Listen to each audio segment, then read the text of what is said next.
Good morning, afternoon, evening, wherever you are, and welcome to NerdTube's Golden Glasses Award 2022, an award ceremony to acknowledge all the things that's happened this year. And I'm here with our usual co-hosts, all talking about all the lovely things that we've seen in the last 12 months. Cousin Cheetah, D Jose, Commodore Boo, Major Rage, Ginger Greek, maybe a couple of surprise guests as well as we progress. How are you guys doing? Doing Great. good.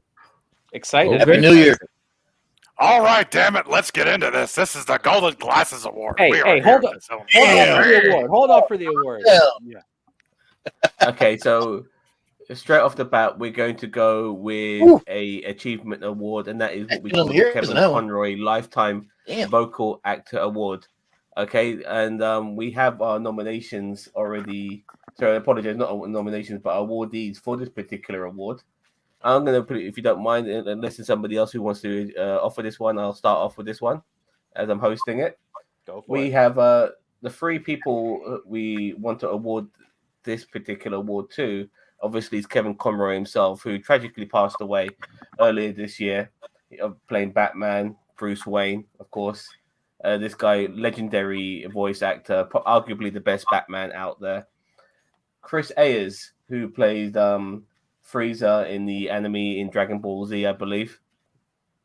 And the legend is also Mel Blanc. This guy has voiced so many actors, so many characters: Pink Panther, Secret Squirrel, Bugs Bunny, Daffy Duck, Yosemite Sam, Foghorn Leghorn, a personal favorite of mine, Asesa, and Woody Woodpecker, Barney Rubble, Dino itself, Sylvester and Tweety, Captain Caveman, and Gideon Hiccup in the original Disney Pinocchio. Anything you'd like to say about these amazing voice actors, Cousin Cheetah?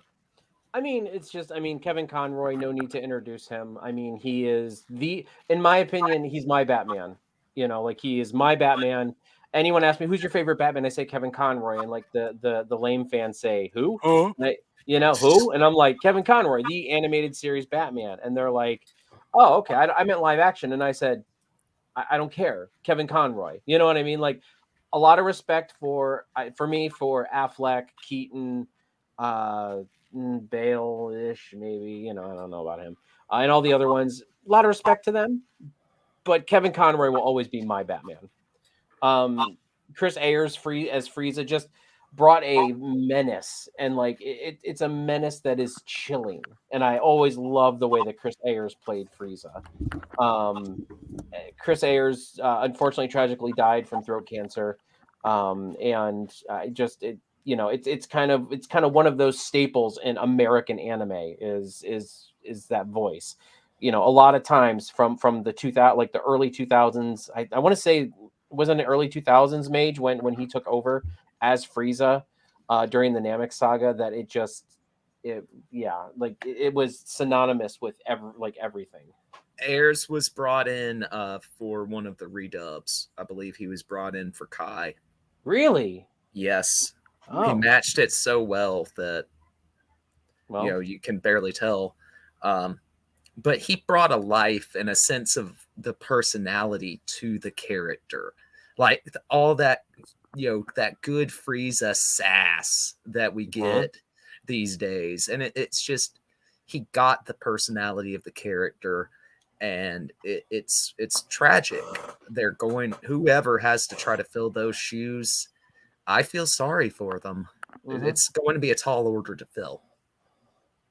And Mel Blanc for me. I mean, those are all like the voices of my childhood. I mean, a lot of just additional voices and additional cast voices and stuff like that. And I mean, honestly, I didn't. But here's the thing: I also didn't know that was Mel Blanc. Like, I'm not familiar, but I'm glad I learned that.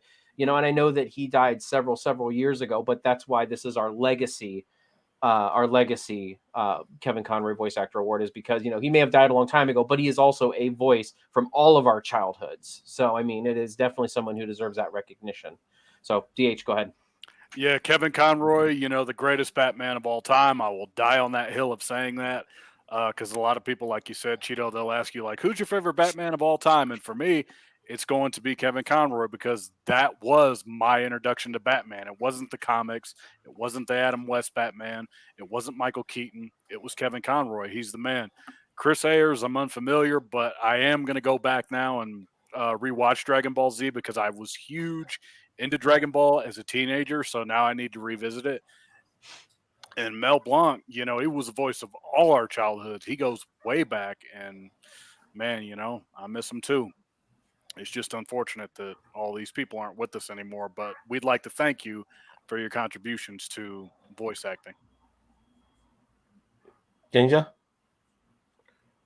Yeah. I mean, Conroy was no George Clooney, but I suppose he was all right as Batman. Now, of course, like Kevin Conroy was just he is Batman. He is just like Hamill is Joker. He is Batman for me. Just an all round like lovely human being as well. From all the stories you hear about him, very troubled childhood as well when you listen to his stories and that. But what he was able to accomplish and what he was able to do as that legacy that he left behind will always forever be just embedded in us. And we get one more outing with Conroy in the Suicide Squad game, so I think that's going to go down wonderfully. I think a lot of people that might help boost the sales of the games. I know that's a bit of a cynical thing to say, but just to have that one lasting memory of Kevin Conroy is going to be great. I don't know anything about Dragon Ball Z, so I'll skip that. But Mel Blanc, he was mine and my dad's absolute favorite voice actor. Yeah, just growing up with his stuff, just brilliant. And he was just an all-round just funny and beloved human being as well. Yeah, just a talent of his generation. Mage? I mean, you guys have hit on all of it. I mean, I grew up with Looney Tunes, so Mel Blanc is intrinsically part of my past and my heritage. I mean, the screams. How did he have any vocal cords left to voice such a plethora of characters with the way those screams put Schimmel to shame? But no, I mean, he's the GOAT. I mean, nobody else is going to hit that range. Nobody else is going to voice that wide an array of characters. Maybe if he keeps working long enough, Billy West will, but he might catch up to his hero. But I mean, the most prolific voice actor of our generation says Blanc is his hero. That says a lot. Kevin Conroy, just that was tragic. He made any Batman production he was in all the better for it. Like Jose said, he was probably one of my first Batmans, him or the Adam West camp live action. But as far as a serious Batman, Conroy was the first and for me. And he drove what was already a visually appealing series up to the next level with his performance. As far as Ayers go, I already spoke about that. I will miss his performance as Frieza. He really made the last half of Dragon Ball Super for me. His performances as Frieza and just Frieza being back. It could have not worked, but it worked. And a lot of that was in thanks to Ayers' performance as the character. Boone, do you have anything to add, sir? Well, he was a pretty good voice actor. He did pretty good with Batman and that. It's a shame that he had to pass on with throat cancer, but he will be dearly missed. Kevin Conroy passed away of colon cancer. Colon cancer. Yeah, it was Ayers. And then Ayers was throat cancer. Yeah, and then Mel Blanc, I'm not sure what he passed away from. He was rather up there in age, though. So I mean, yeah. But yeah, I mean, I just want to make sure we get the proper information out there. Right. All right. Well. So anyway, so what that one is that's kind of every year we are going to be doing the Kevin Conroy the Lifetime Vocal Actor Award. Most times it'll probably be somebody who passed on. If not, it'll be somebody who is absolutely retired at the very least from any kind of vocal work. And not like Ric Flair retired. I'm talking about like actually retired. So yeah, we started off with 3 this year just because there were obviously the 2 tragic deaths of Conroy and Ayers, as well as Mel Blanc is our legacy one. Ryan, thank you very much. Thank you. So now we're going to move into a lot of our awards that were just things that either were voted on by people or by these, cunty people, right around here. And also some of our other contributors, because as you can see along the bottom, we have a bunch of contributors on this channel who are, first off, I just want to say amazing. Like, I'm not going to get emotional, but, this channel is a conglomerate of people that are frustratingly hilarious all at the same time, and it's just like as I said, there's only 6 of us on here, but as you can see along the bottom, there are so many of us that that just we all share opposing as well as like views. I mean, you've heard many times me and Ginger argue back and forth about things, then we agree on very few things, like Thor Ragnarok. I always bring that one up. There's even people that haven't even met, like Zam and Bearded has still never technically worked together. So, it's like there's so many like diverse mindsets and just such great things that go into this channel. And it's like, we get nothing for it. None of us. Like, I mean, we get the reward of like just fun and camaraderie and, making fun of Boss Man for his apocalypse theories. And, that's rewarded in and of itself for me. So I want to say here in the beginning that it is, even though a lot of us have not met in the real life, I know some of us have, but like, we have not met in the real life. There are no truer friends than you have than the ones that you share your time with. And honestly, I have no regrets ever sharing my time with any of these people on here, except for Ginger, because he's So anyway, all right. So that's my little mushy spiel I had planned. I didn't write it out, but I just figured. But anyway, I love all of you guys, and I know some of us are newer friends, some of us are older friends from before. And again, then there's Ginger. Sorry, I'm picking on him. I'm sorry. Okay, so let's move into our first award. So the first award we're going to get into is the worst animated movie. Now, this award was voted by our contributors on here, as the line of cucks around the bottom there. A lot of us, and as well as some additional ones. We had like Josh from the Avalon universe and Tyler from the Avalon universe, as well as Vance. Vote on some of these too. So I mean, there's more than just these people that have voted on this stuff. But okay, so sorry, I'm trying to get my notes together here, and since this is our first year doing this, it will not be smooth. I am sorry. But so for animated, we have worst animated, and where's it at in my notes? Oh my god, I'm so unprofessional. Okay, worst animated movie of 2022. We have the nominations are Mad Dog, The Bad Guys, DC Super Pets, Ginger's favorite, Minions, Rise of Gru, Lightyear, and Paws of Fury. And the winner is, drum roll please, DC Super Pets.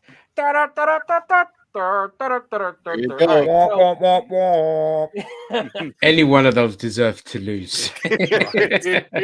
Well, and Ginger is a huge animated. So we'll start with Ginger on this one. He is a huge animated fan. What we're going to do is we're just going to go around. We're going to talk. If you have anything to chime in on it, go for it. If you don't, just say, pass. So go ahead, Ginger.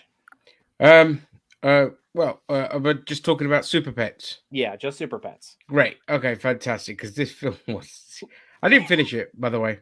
I managed, I think, 35, 40 minutes, and it was just a wasted opportunity. It was just so bland and generic, and you had just Dwayne. Why is Dwayne Johnson and Hollywood cucked him so much? Just so bland and uncharismatic. This isn't the fucking. I've said it a million times, man. I can't stand watching Dwayne in the films because it's not the Dwayne I grew up with. This guy is like somebody cut his balls off and just shoved them in a blender, and that's this film in a nutshell. That would hurt. but not undeserved.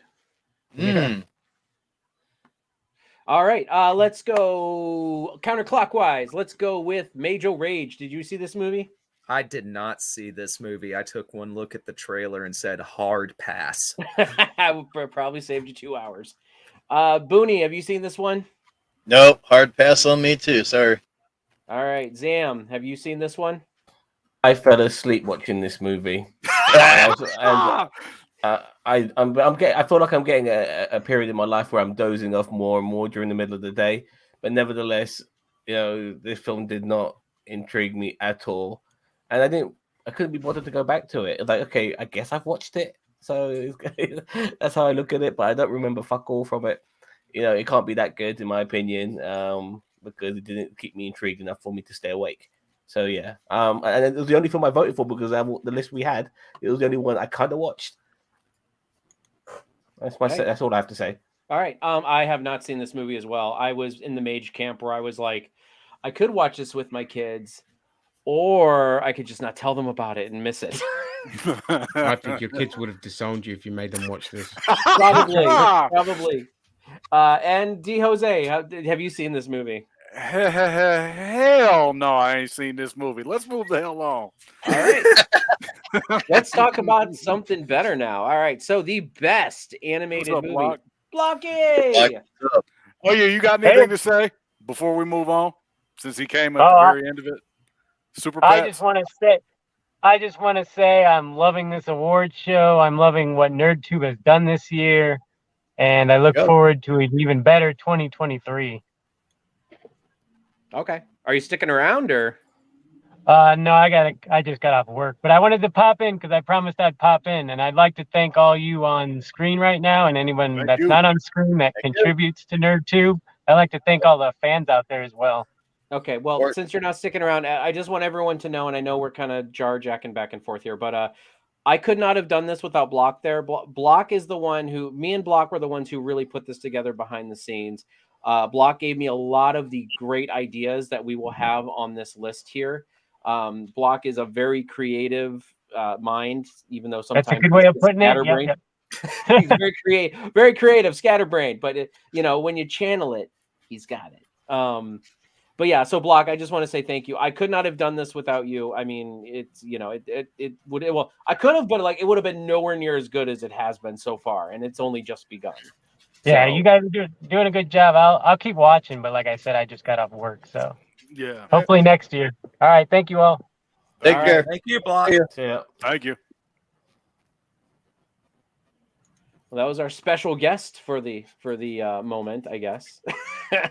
All right, so back on task here. Let me get back to the best animated movies of 2022. So the nominations are Beavis and Butthead Do the Universe, Turning Red by Pixar and Disney, Chip and Dale Rescue Rangers, Hotel Transylvania 4, and Sonic the Hedgehog 2. And the winner is Turning Red by Pixar and Disney. All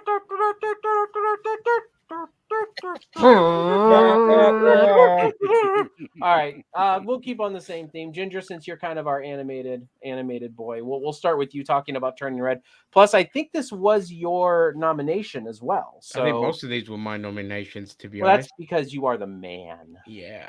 All right, we'll start with you, Ginge. Turning Red deserves its award. It's actually my favorite animated film of 2022. It's in my top 10 list of favorite films of the year. It's so out of left field for Disney to do something like this, and I think mainly because it was on Disney Plus that they were able to do it. But it was very controversial when it came out because it had the audacity of dealing with young girls and their periods. And I know that's weird for a grown-ass man talking about young girls and their periods, but it's the way they did it. They didn't beat around the bush. They were very they were very honest with the material and women going through maturity and all this kind of stuff. But it also had the kind of mystical elements of this red panda thing, and it was just so goddamn funny. the entire step of the way. And honestly, I applaud Disney for this one because everything else they churn out is so generic. This one definitely deserves it, and they need to do more with this. Be much more risky with their material on the streaming platform if they're not going to release it in the cinemas. So well deserved. I'm very happy. Okay, we're gonna go the opposite way now. So, DH, how did you feel about this? I have not seen it, but I've heard great things about it, so I'm going to add it on my watch list because I've got time to kill. So yeah, All right. pass for me, but I'll watch it. I have not watched it, but my kids have watched it, and they actually liked it. They thought it was pretty good.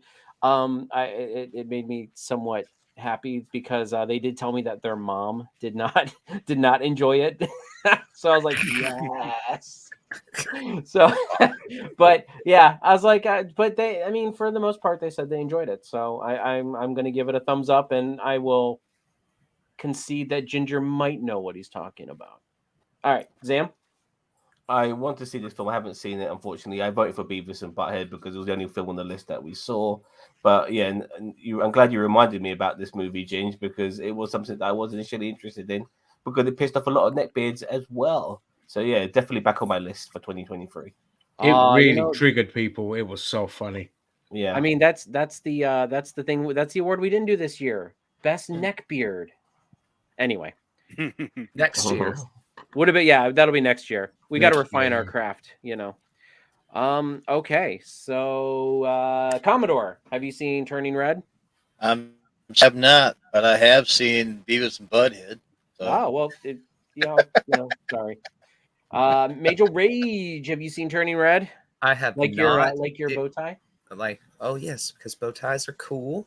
If Ginger says the movie is cool, then I definitely need to check it out. But I have not Dude. watched it yet. It's really good. All right. Well, I believe that is the full round. So next, oh God, I got my screens all mixed up. Oh my God. Okay, so the next one we have is Best Trailer in 2022. Did anyone volunteer for this one? I don't remember. I'm sorry. I don't think anyone did. Okay, well, that's fine. Then I can do it. No problemo, guys. Okay, so the Best Trailer for 2022. The nominations are, if I can find it, Indiana Jones and the Dial of Destiny, Transformers: Rise of the Beasts, Wakanda Forever, Secret Invasion by Disney, Violent Night, Ant-Man Quantumania, and Cocaine Bear. And the winner is Wakanda Forever. I'll start with this one. Why not? At Wakanda Forever, I mean, this trailer really surprised me at how good it looked, and it looked off the beaten path for Marvel. Not only was the movie off the beaten path for Marvel, but it looked that way. The trailer even made it seem that way, and they didn't. I don't want to say they didn't give too much away because they did give a lot away in the trailer, but I think in the first initial trailer, they did a really good job of being like, we don't know what's going on, but here's what we're giving, here's what we're going to be giving you. So I really enjoyed this trailer. It made me more interested to see Black Panther 2, not just because of the whole how they're going to handle Chadwick Boseman's unfortunate passing, but it made me more interested in how they're going to handle Namor and all these other things that they're doing. So, and I mean, I know we're not talking about the movies, but we are talking about this movie. Angela Bassett, perfection. And we might, I don't know. Go watch our review of Wakanda Forever. I don't know if it's won the award today, but for best movie, but go watch our review of Wakanda Forever, man. You want to watch us gush over just actresses and actors for 30 minutes? You got it right there. Let's go the opposite way. No, this way. Let's go to Zam. Okay, I've personally voted for Cocaine Bear. We have all seen the movie of Wakanda Forever, and we know it's a good film. But when it came to a trailer, what I voted for, I thought was a lot better. But this trailer was good as well. It showed, it kind of gave us an idea of a post Chadwick Boseman, post T'Challa world to a degree, and that in itself made it very intriguing. What was the sequel going to be like? The main character's not going to be in it, and that itself was what made it very interesting. And the film itself ended up being very good as well. Myself and Ginger, we went to see it together. It was a good movie. By the way, Zam's just a sore loser. Okay, Commodore Boone, do you remember this trailer? Do you remember this trailer for Wakanda Forever? Not the movie, the trailer, the first trailer that came out. Oh, sorry, I haven't seen it. Okay. Major Rage. Do you remember the trailer? Remember, we're talking about the trailer. It was a very good trailer. It made you excited to watch the film. Lots of the aesthetic of Wakanda and kind of the architecture that they've designed for the location, and it's a wonderful aesthetic. I don't know why I'm so into that, but I love their architecture and stuff. And just, it was a gorgeous trailer that made you want to go see the film. And at the end of the day, that's what a good trailer does. All right, Ginger Greek. Yeah, I mean, this, like, I had no interest in seeing Wakanda Forever because obviously with the loss of Boseman, we didn't know what they were going to do. Were they going to go down some really weird fucking route? But then obviously the rumors started coming out that Namor was going to appear. Then it was confirmed. And then they hit us with this trailer. And I'm not joking when I say I got very emotional watching it. I don't often get emotional about many things, but this thing had me in the feels. And it just looked so good and powerful. And to be fair, the film was excellent and very powerful. And so that's why, you know, I'm glad to see that this trailer won, because it had no right to advertise a film as good as it did, but it also, the fact that it paid off makes it deserve the victory just as much. Okay. D. Jose. Yeah, what Ginger said, the main thing about it for me that struck out was, you know, the tribute to Chadwick Boseman, you know, knowing how they were going to handle him. And I'm not ashamed to admit, I bawled like a baby the first time I saw it. It hit me that hard. And the film, fantastic. Angela Bassett, she's never won an Oscar, needs to win an Oscar. Chef's Kiss, one of the greatest films ever. Yeah, but the trailer was amazing. All right, so just to add, she has been nominated for a Golden Globe, which is well deserved. Yeah. Okay, good. All right, sorry guys, let me get my stuff together here. Okay, next award we are going to do is the first of our. Good luck, Mike. Okay, that's coming later, Tanya. That's coming later. Okay, so this is our first People's Choice Award that we are awarding. So what this is basically we put a poll out there on NerdTube community page, and this one is the best Zam or Xanta reaction. So, or no, I'm sorry, best Zam reaction. So the nominations for this bad boy are. Try to have this stuff pulled up right away, and then I'm all over the place, and it just drives me bonkers because I feel unprepared. If I can find it. God, what did I do with it? Okay.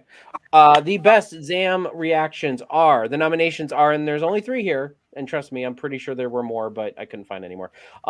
Zam's reaction to Chaos in Cloud City, the fan film. Xanta's reaction to Indiana Jones 5 trailer. And I'm sorry, Xanta, you two have to share a nomination. I'm sorry.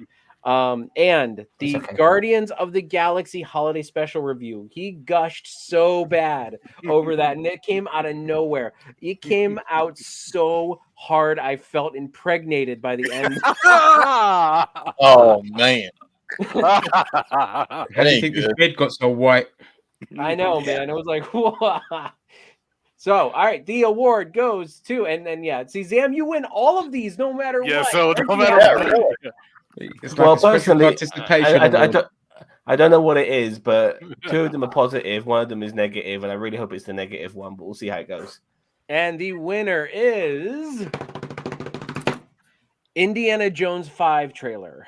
Oh wow! Okay. Okay.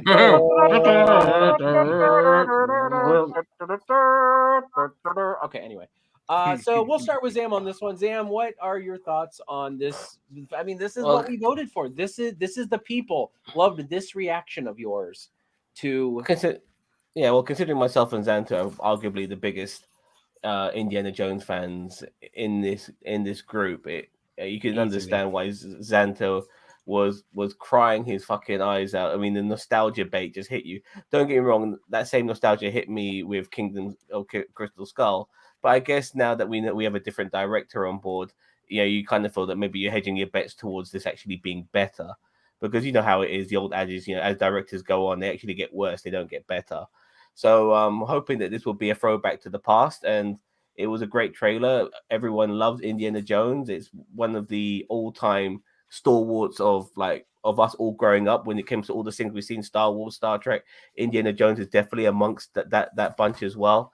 And yeah, I can understand Xanta getting so emotional. It was, honestly, his beard was drenched in tears. It really was. It's so, almost like you were there, Sam. It's almost like yeah, exactly. All right. I mean, if you guys want to mention anything about the Indiana Jones trailer, that's fine. I mean, we can talk about that. I mean, No, I think we're good. I thought getting Zam's, response to him. Speech. Huh? His acceptance speech. Yeah, his acceptance speech was good Who enough. would you like to thank, Zam? You didn't thank anybody.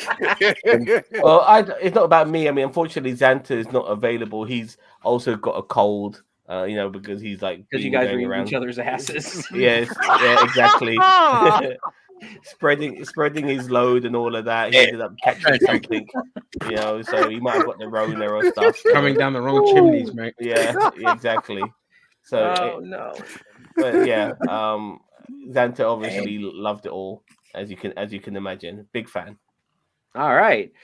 So the next award on the list is Best Mic Drop Pipe Bomb Moment. And this one, actually, I'm still looking for. This is one I've been looking for, and I'm trying to find it here. Yeah, we got so many of these damn things. I know, right? I'm trying to make it look. I'm trying not to make this a 3-hour thing. Nope. I'll help if I can find it. Let's see.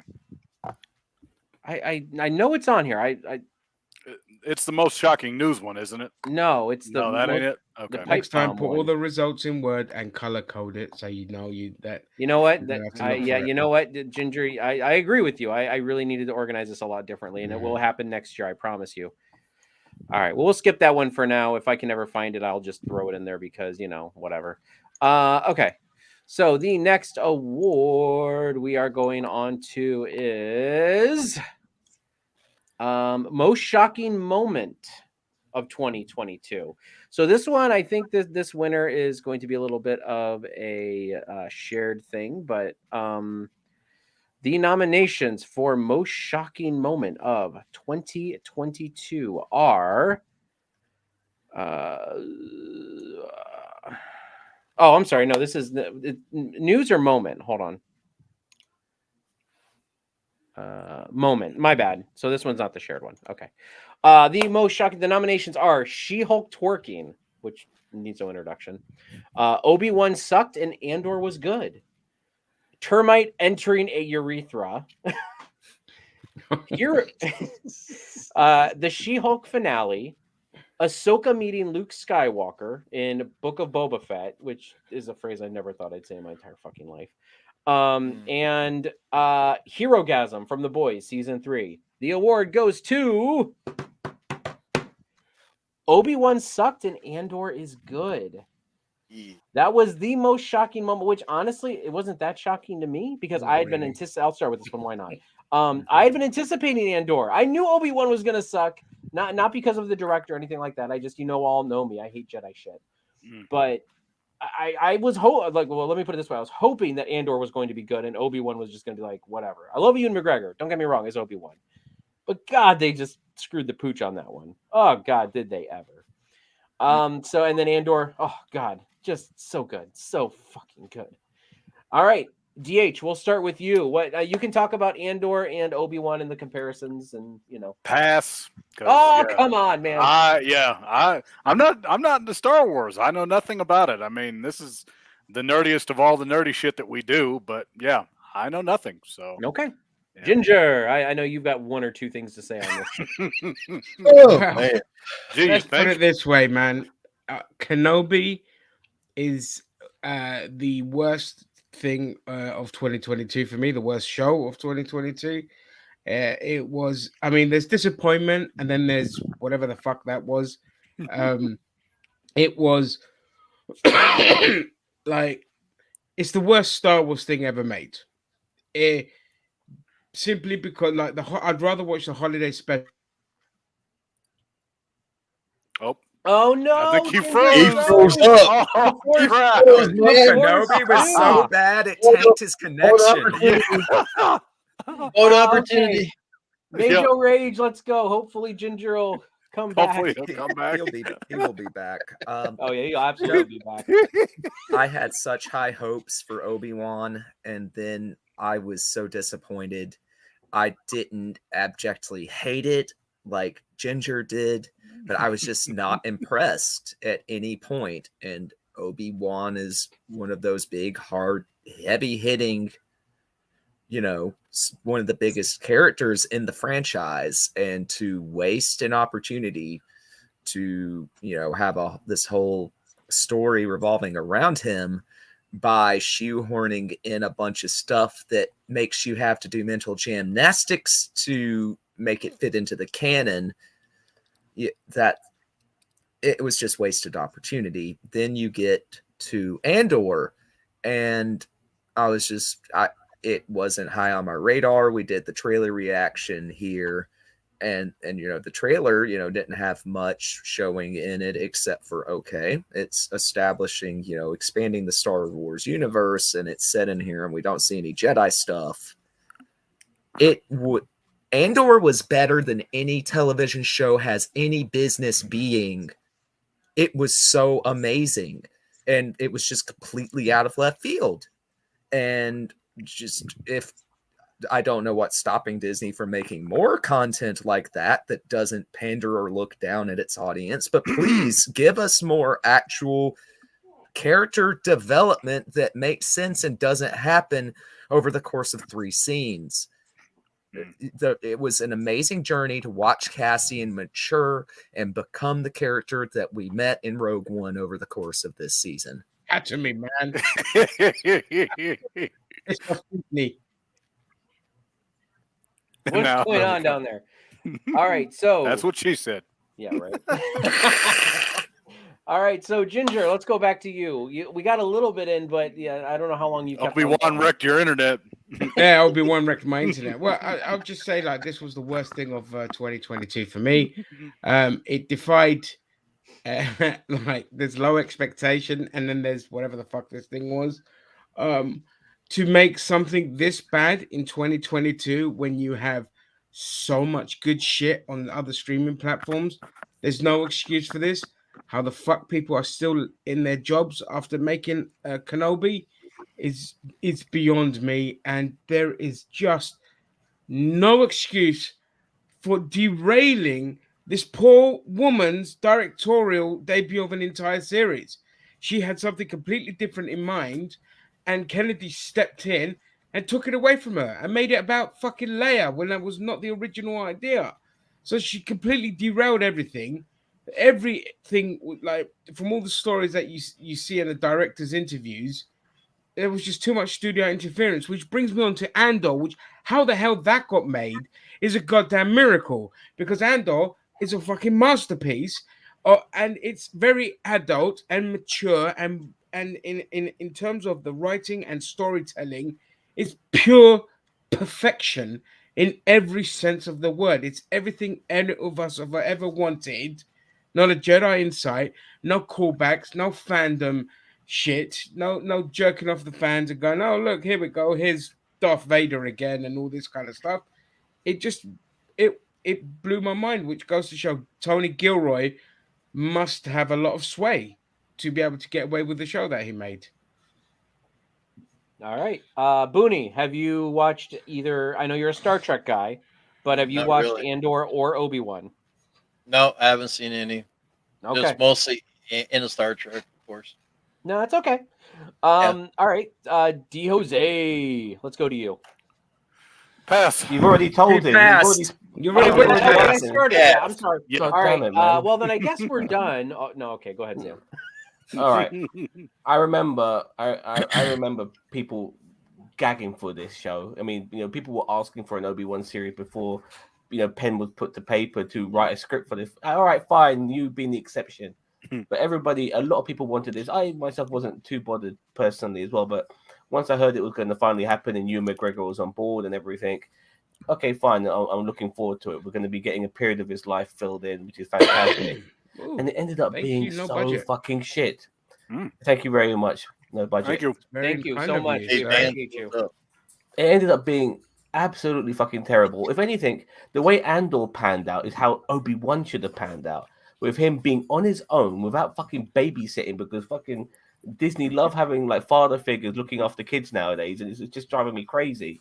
Him on his own, having to do a couple of adventures, a couple of quests, or whatever. Maybe we have Leia in one or two episodes where he meets her, and that's it. So she kind of knows who he is, and same with Luke as well. But it's all about Obi-Wan doing something, and not what he was doing in this particular show. What Andor, in my opinion, is what Obi-Wan should have been. It was absolutely fucking fantastic, adult orientated. Didn't pull any punches. It's just unfortunate it didn't get high viewing figures. But I'm very happy that there will be a second season. And No Budget Productions, yes, you must watch Andor if you really want a good show. Watch it. You'll very much appreciate it. Not for Yeah. kids. And the reason it didn't get the high viewing numbers is because of Kenobi. Yeah. Because Kenobi was such a disaster that people were like, I'm not going to bother watching. Because Tales of the Jedi had low viewing numbers as well, but nobody talks about that. Yeah, exactly. And it's unfortunate because Star Wars, in all of our opinions, it should be one of the biggest franchises. It should have been bigger than the MCU, but the MCU is now taken over Star Wars. It was the biggest at one particular point. And because they're just churning out so much shit, no wonder the viewing figures are going down. People are giving up on it. So, but hopefully Andor's a resurgence, hopefully. Fun fact, actually the biggest franchise up until the MCU took over was Fast and Furious. Oh, fair enough. That's Oh, that's God. sad. That's All really right. bad, yeah.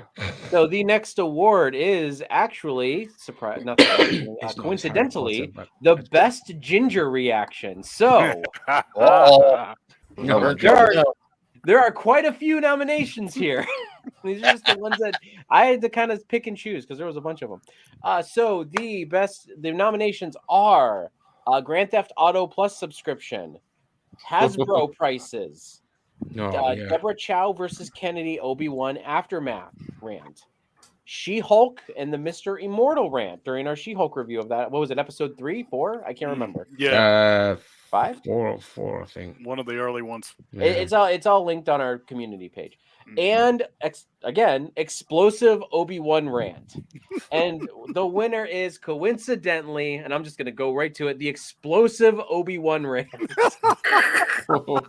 There you Ginger, go. is there anything you would like to add? Yes, I don't remember these, but yes. No, look. At the end Just of the rewind day, the stream like 5 minutes and you got it. Yeah, Oh, boy. I just I get mad because there's just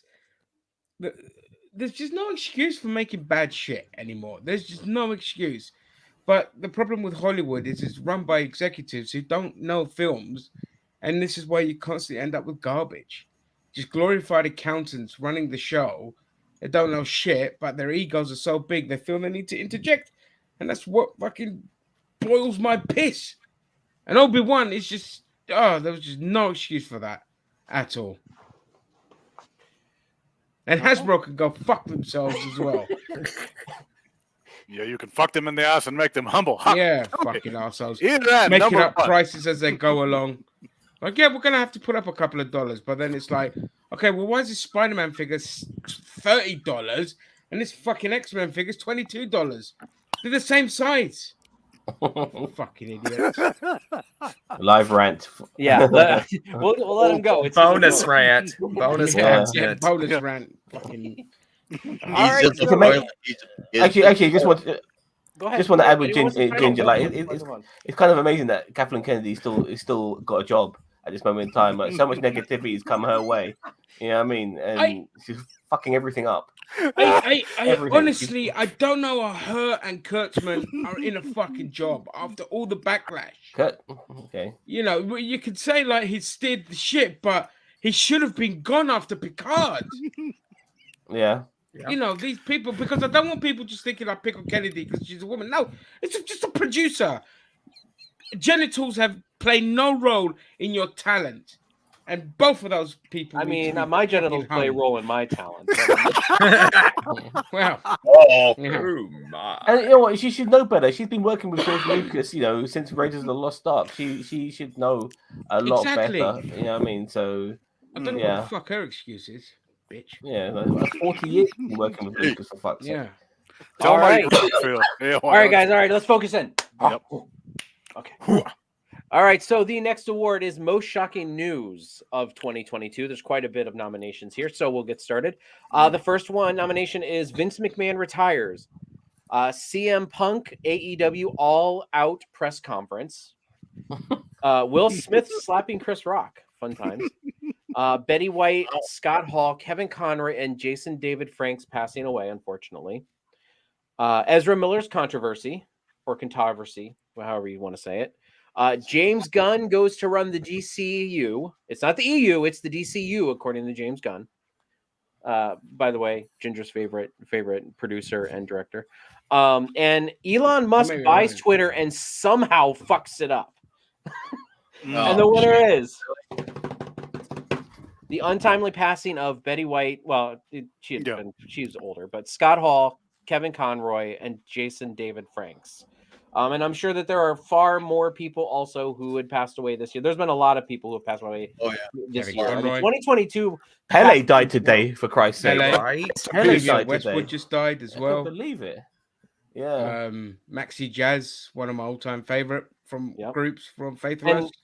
And honestly, like basically what we're saying is anyone, like a lot of the people passing away in 2022 are really friends. I mean, the one of the tragic ones, of course, I think is Jason David Frank, because from what I've read, it is suicide. And, that's why I want to take 1 second to just say, always, always, always look after your mental health. No matter where you're at, no matter what you're doing, no matter how down in the dumps you are, always talk to somebody.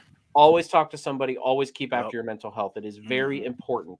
That you cannot, I don't care if you talk to a bunch of cunts on stream, you got to talk to somebody about mental health. And suicide is never the answer. There's always another way. But anyway, but yeah, I mean, Betty White, she lived a long and prosperous life. She was almost 100. I think technically, I think they did all the math with all the leap years, and technically she should have been 100, I think is what they said, or something like that. Like, I don't know, the rotation of the sun or something, who knows? I agree, Mr. Agreed. Systems 96. Agreed. Yep. Yeah, it is okay not to be okay. That is I echo that.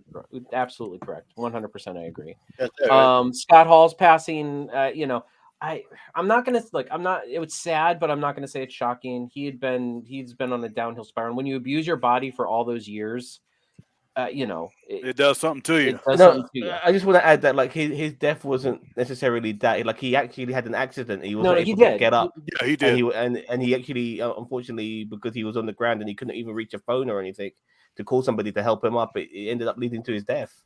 And yes, you are correct, Sam. I'm not saying that those things led. Yes, you are right. But I agree. I believe though that the drug use and the alcohol of all those years had taken its toll on his body as well. So I mean, as I said again, don't turn to those things for if you're as Mr. System 66 said, or 96 said that it's okay to not be okay, and just don't self-medicate. Yeah. I have to throw in Pele as well, because he when you have the list of the greatest footballers of all time, he's the first person on that list. After that we got your Maradonas and Messis and all of that, but he was like the first original. Wow, this guy is like the ultimate footballer. And he lived up to 82, lived a good life, had his ups and downs, was in one of my favorite films of all time alongside Sylvester Stallone and Michael Caine in Escape to Victory, where he's playing football against the Nazis. Like this guy, he's a legend in his own right. I'm sure Brazil are mourning like crazy. He's won 3 World Cups. Winning 1 is hard enough. Some of the greatest players have only won 1, and like Maradona and Messi. He's won 3. Rest in peace, Pele. You are the man. All right, we'll move on. DH, since you were raising your hand, unless you were saying preach on, but we'll move on to you next, and then just kind of go around. Okay, yeah, but for me, it's JDF. That man, he was the first. Power Rangers was the first show that I ever got into at like 4 or 5 years old. And when Tommy showed up, the green motherfucking Ranger, showed up and took the Putty Patrol out like clockwork. The things that man could do he will go down not just as the greatest Green and White Ranger ever. He will go down as the greatest Power Ranger ever, and his was the one that hurt me the most. Okay. And let's go to Ginger. Yeah, I mean, this year for deaths has just been fucking mental. Like I said earlier, like Maxi Jazz, we had Terry Hall from the Specials passed away. Robbie Coltrane, absolute legend, phenomenal actor. Again, Jason David Frank from. It was just great as he was Power Rangers. Like that guy was Power Rangers. You know, Betty White, 99 years old, so it's a bit difficult to She had a good run. more than that. But yeah, Ray Liotta, we lost. Ray Liotta, yeah. Oh yeah, Taylor Ray Liotta, Hawkins yeah. from the Foo Fighters, we lost. Yeah. Yeah, Angela Lansbury, we lost, another legend. Oh, June Brown, who was like an acting legend in the UK, played Doc Cotton. Yep. We lost the Queen. Yay! So not everything's bad. But we lost so many. Kirstie Alley, we lost as well. And Kirstie Alley too. It's just a mental year for celebrity deaths. But I'll leave it at that. And Pele, yeah, legend. Major Masher? Sorry. Major Raid. Major Masher is a weapon in Final Fantasy. Yes, it is. That's what you have to use to take me out. Way to let them know my weakness, Cheeto. Yeah, One of my Jason David Frank, man, that one hit me hard. Like when you were a kid, like the little kids in elementary school, the dudes wanted to be Tommy, the girls wanted to be with Tommy and be Kimberly, but I mean he was the man. It just every time you think he's gone, they bring him back as another Ranger, and you just get hype all over again and get reinvested in the show and keep watching it far into middle school to the point you get bullied. yep. But it's totally worth it because he was epic. And I wish I had some of my Green Ranger merch out right now to show up on screen. But I didn't think to get my fucking autographed Funko Pop. Damn it. Oh, you met JDF? Yeah, dude? I've met the guy. He was so cool. He was the nicest guy you could ever meet. That's awesome, man. Yep. But no, so many people passed this year, but the JDF hit me the hardest. Power Rangers was a huge part of my childhood. Boone, you got anything for us, sir? Oh, you guys pretty much said it all. I mean, yeah, there is a lot of deaths, and really take care of your body. That's the only thing I can say. Okay. Sam, you got anything else to add before we move on to the next one? I know you kind of went already. No, I already had. I had my bit. Okay. Well, then the next one, everyone, we're going to need a little bit of group participation now. At the same time, we all need to do our best Vince McMahon impression, okay? Yes, that's right. And if you don't know how to do it, just gargle your voice and just say you're fired. That's all you got to do. Ready? 1, 2, 3. You're fired. I honestly had like a big thing where I was gonna roll my eyes in the back of my head and flip back in my chair. But I couldn't. You would fall out. You would fall out, and then we'd be like, "What do we do?" It's like, oh no, Cheeto's going out like Scott Hall. Oh god. Oh god. Oh no. We're going to hell for that one. If this was a People's Choice Award, the nominations were D. Jose, Block, and Ginger, and I think we all know who won this one. That's right. Popular vote, D. Jose 101. That's right, damn it. And all I'd like to say is I'd like to thank me. Without me, you people wouldn't be here. Without me, Sam wouldn't have all that gray in his beard. Ginger wouldn't have all that hair on his face. Cheeto wouldn't have the fucked up haircut that he's got. Damn. All right, I'd like to thank me and no one else. Fuck all of you. Goodbye. All right. Moving on. Fantastic. Accepted speech ever. Yeah, you got the spirit of McMahon right there, man. No, Oh man, fantastic. right in his loins. Yep. Man. Mm-hmm.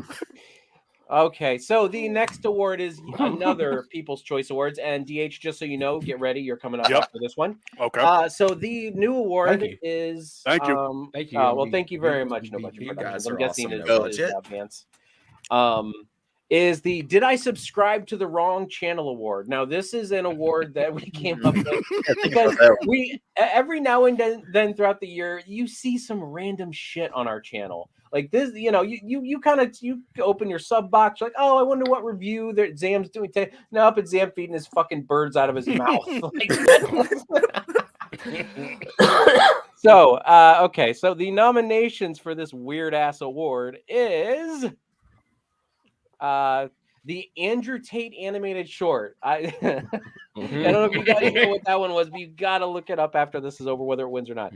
The Queen's Death Stream. That is where I think it was it Ginger Myself and and Jam Ginger. talking about the Queen Oh. dying. Yeah, I think so. Yeah. Just very off kilter for our channel. The Too Good to Go reviews, which I mean are good, but are a little off kilter for us, where we're like Zam's just unpacking more food. Oh yeah. DT Out of Jail, which is I think it's a football thing or a YouTube thing. I don't remember. Football fan who Football YouTube thing. a football fan ended up going to jail by trying to kidnap his ex-girlfriend. Yeah, like Oh, some crazy He's shit. to jail. Yeah, he's a football. He was like a famous football fan because he was on YouTube a lot and stuff. Yeah. And he had everything, and he still wanted to kidnap his fucking girlfriend. What a dickhead!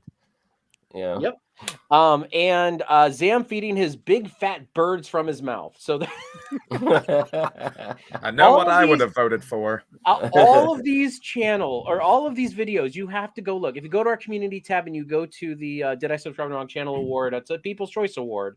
You have to. The links are in the voting thing. You got to go to these videos. They're so crazy. Some of them are, but the winner above all else is the Andrew Tate animated short. Yes. Yes. And I just want to quickly start with this one because after the recent destruction of Andrew Tate, just a day or so ago, when he tried to, I know the guy likes his women young, and he's harassing Greta Thunberg by mentioning how many cars he has, and he got absolutely destroyed by her. So in a way, I'm really happy that this award is our winner. So this nomination is our winner.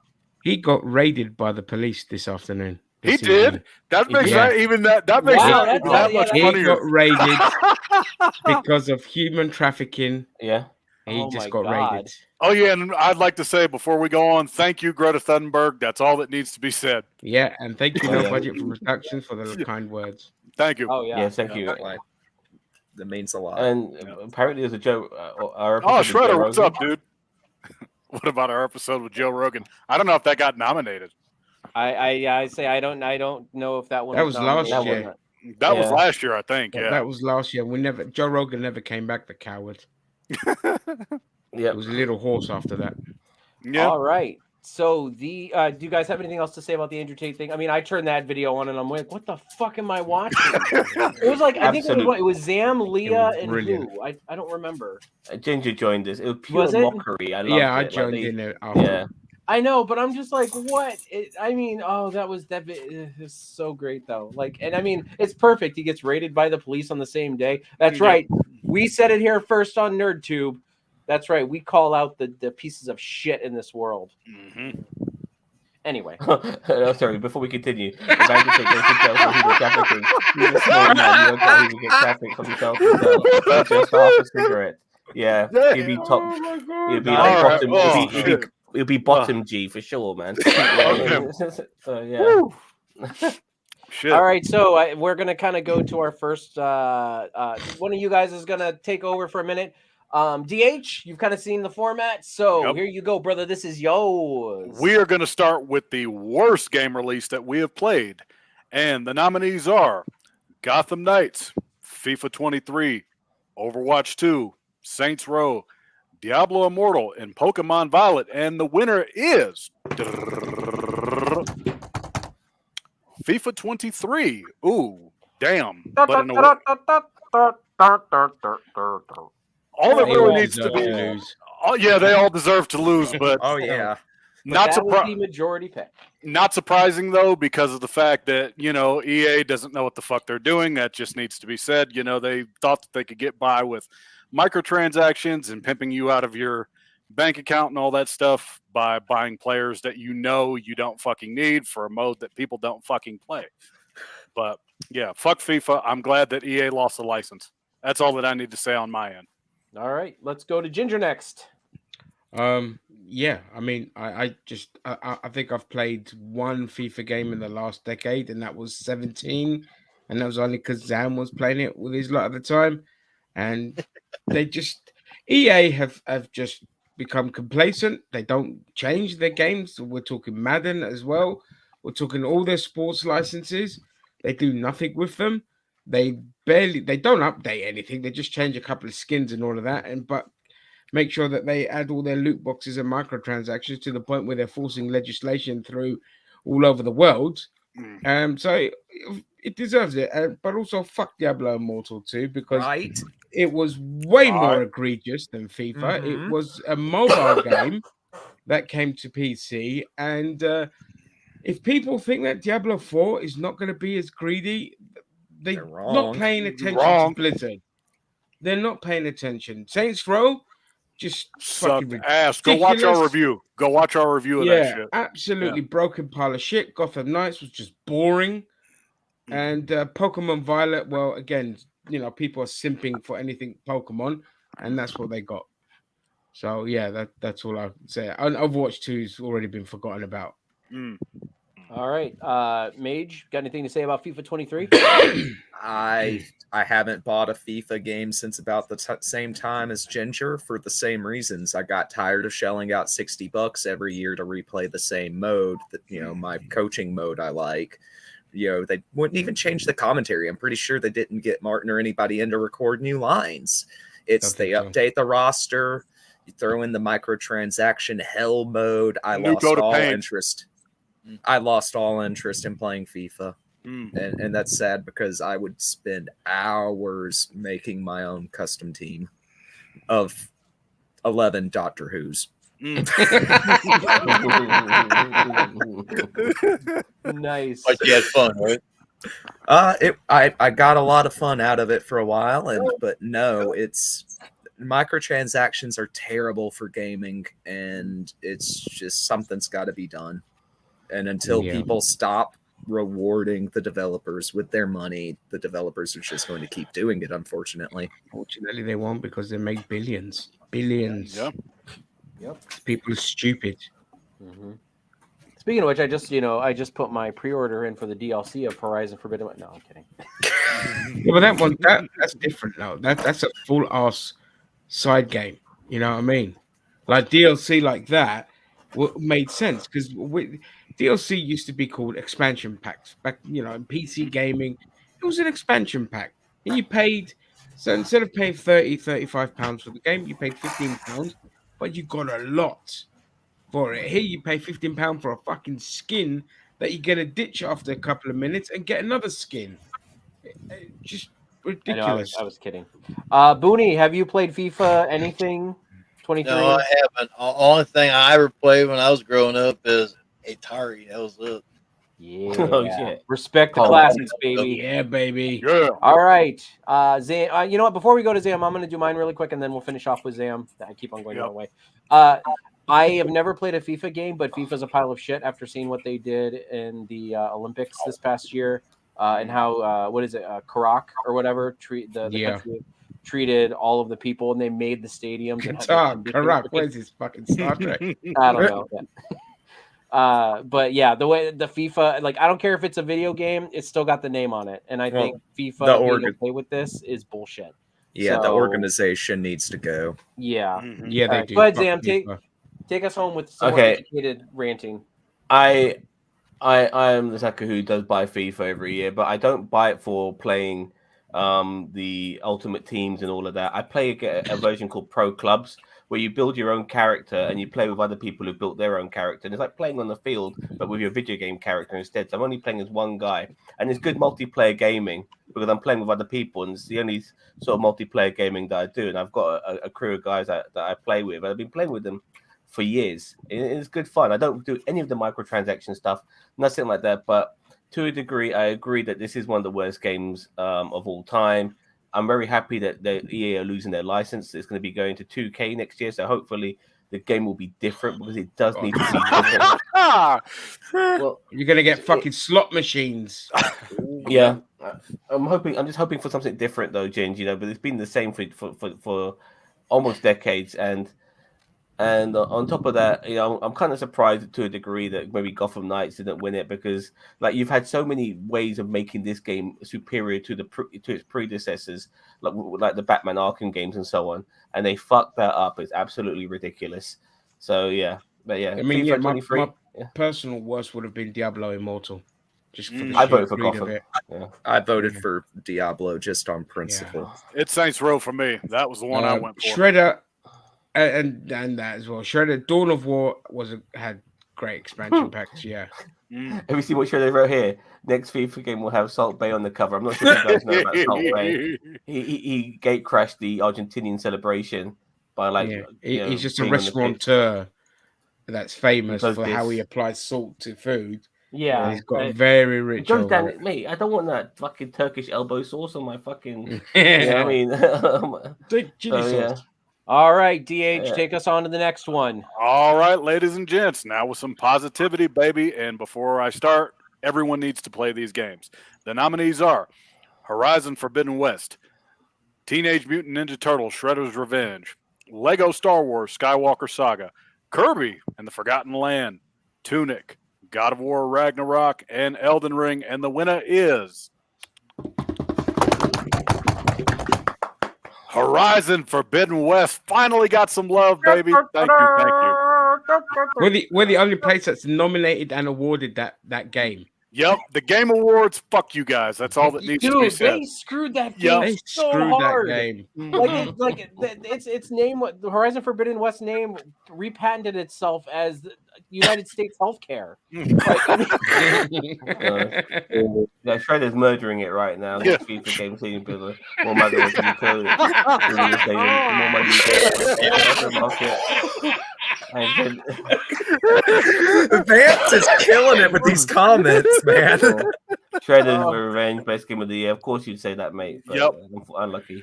But okay, who Unlucky. wants to go first? Because I'll probably go last on this one. I'll go first. Cheeto? We'll go opposite. Okay. Then. All right. All right. So I have played on my gaming channel, shameless self plug. I have played the entirety of Horizon Forbidden West. I absolutely love this game. I was so pissed at the Game Awards. Mhm. This is actually my nomination. I put this one down first because I was like, look, I know I'm a milquetoast gamer. I understand that I'm not some great in-depth gamer like Ginger and stuff like that. But I he plays COD all day. I mean, he's such an in-depth gamer. Yeah, so in depth. But I put this one down first because I said, fuck the Game Awards. This was gotta be like the visuals and the voice acting and the gameplay. And yes, did it have some hiccups? Yes, I understand, but it wasn't broken at all. And I'm not saying God of War Ragnarok did not deserve it. I haven't played that game, but I'm just saying Horizon has been out since March, and it's just or February or something like that. And it's so good. And the visuals and everything and the story I thought was so good. So this was my nomination. As I said, I'm sure some of you guys also probably nominated it, but this was my nomination, and I am very happy that it won. So, Zam? I've got nothing to add, but I'm happy for you guys. I never played Horizon Taribo West, but yeah, still, I'm happy that you guys have liked it. And if you don't know what I mean by Taribo West, then you don't like football. All right. You mean I don't soccer? know what it means. Soccer. Taribo West is the footballer, Nigerian played for Inter Milan back in the day. Oh, okay. Okay. Well, you're like 10 years older than me, so I wouldn't know. Oh, man. Burn. 5 years. Booney, have you played Horizon Forbidden West? Negative. Sorry. That's all right. You look like one of the Horizon chieftains or whatever they were with the big old Thank beard. you. All right. So, Major Rage, what do you have you played this game? I don't have the hardware to run it. I've been playing Pixel Remaster Final Fantasies and World of Warcraft all year. Well, if you want, there's a great Let's Play on Milquetoast Gaming that you could actually check out. Oh, sorry. Sorry. I blinked out there for a second. Probably beat Pixels if you played it. So, I yeah. did the Final Fantasy 1 and Final Fantasy 6 Pixel remasters. You didn't start with 4? Wow, that's actually surprising. You saved the best for last, Cheeto. Okay, good point. Ginger Greek. Well, I you know, I've never played it because I don't have a PlayStation 5. So, but You I've can watched play it a on couple 4. of, huh? You can play it on 4. I I started think on it's out 4. on 4. Is it? Yeah, Mhm. it's on 4. All Yeah, right. I Well, started on 4 and then I switched to 5 when I got one. yeah, I have no intention of getting it anytime soon, but I will eventually. You know, it looks amazing. I don't begrudge it winning its awards. I loved like some of the ones I nominated. So I was like, Shredder's Revenge was a fantastic Mhm. game, a great throwback to the arcade. Turtles, Lego Star Wars Skywalker Saga is absolutely amazing. Mhm. Love it. Kirby in the Forgotten Land was genius. Just it's one of those Nintendo games that you're playing and you're just like, this game is just so fucking clever. So that's why it deserved its nomination. Tunic indie games have really skyrocketed, and with Unreal 5 now being at the forefront of game development, you're going to see a massive explosion on the indie circuit again, which should hopefully redeem the game industry while the AAA companies die. I mean, Ubisoft didn't even release a game this year. That's how bad they are.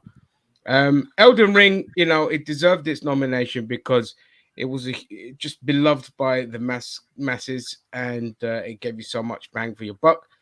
God of War Ragnarok, I don't really give a shit about the God of War games. It's not my style of game, so whatever. All right, and then for me, All right, then. yeah, Horizon Forbidden West. It's the best game this year that I've played.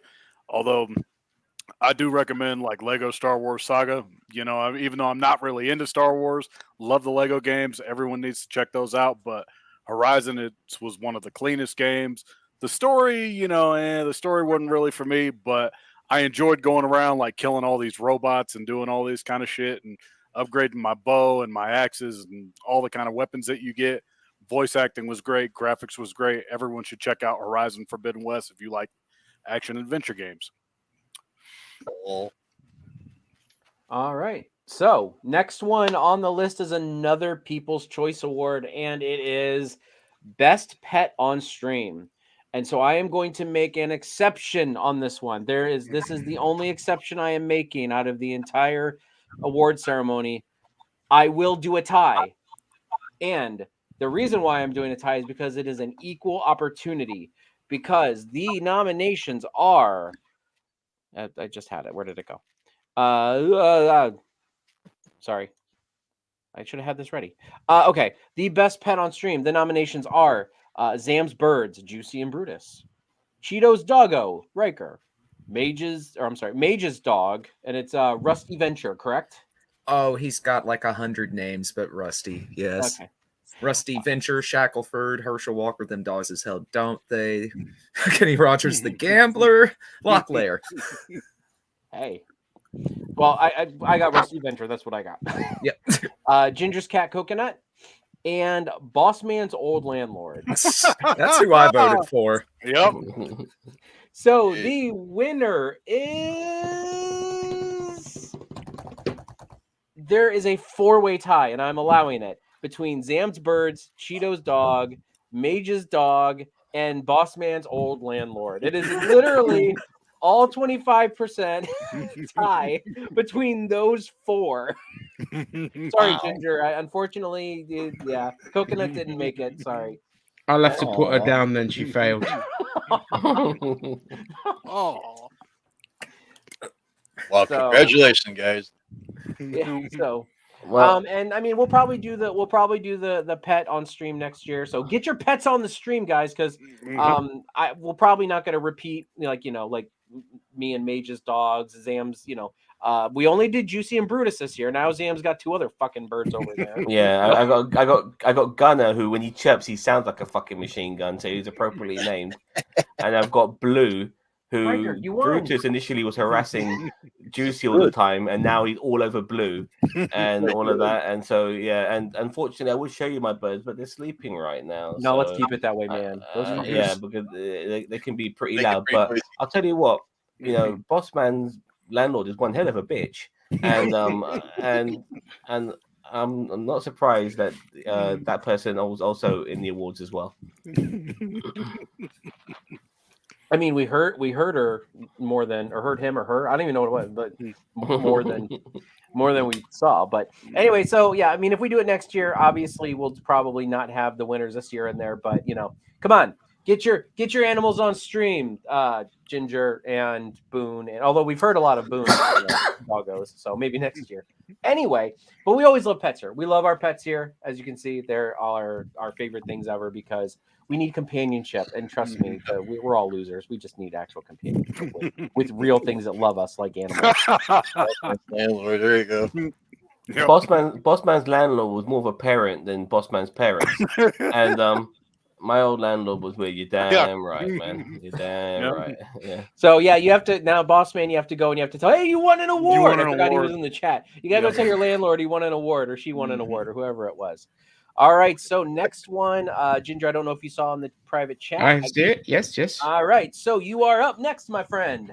Okay. So next we have the best villains in 2022, and the nominees are Mirror Minard, the Constar fan films, Scarlet Witch, Doctor Strange 2, Darth Vader from Obi-Wan Kenobi, Ye, as in Kanye West on Alex Jones, Deirdre on Andor, Vecna from Stranger Things, the Predator from the movie Prey, and Harrow from Moon Knight. And Richard the Harrow, winner yeah. is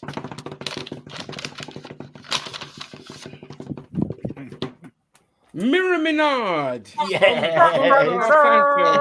I'm so happy for him. Oh god. And actually, we have Mirror Menard in our chat right now under No Budget. Yes, we do.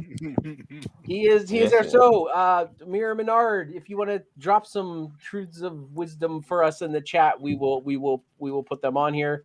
But we do not want to bring you on stream because you will probably take over and try to kill us all. So, because Mirror Menard is one a fucking man. You know what I mean? If I could just start by saying that. Oh, go ahead. Go ahead, Jim. Ever since we were asked by Vance to review his stuff, the one character of his I loved the most wasn't Eric Menard, it was Mirror Menard, the fucking asshole, the bad guy. He's so good. I think because he's actually a nice guy in real life, it makes playing a bad guy just so just the way it is. It is when it comes to doing things. He's a nice guy, real life. Very good in acting and playing a bad guy. He's so good. I want him to dump Eric Menard, never play that character again, and play Mirror Menard for the rest of your fucking life. All right. Commodore Boone, I know you probably have something to say about this one because you are very, very embedded with the fan film universe, especially the Constar and obviously your own fan film universe. So go ahead, jump on in. Oh, it was pretty good. Just like Zam says, I mean, he's real good. I mean, it doesn't matter if he's evil or good. He's just good at everything that he does. I mean, if it wasn't for him, I wouldn't be here.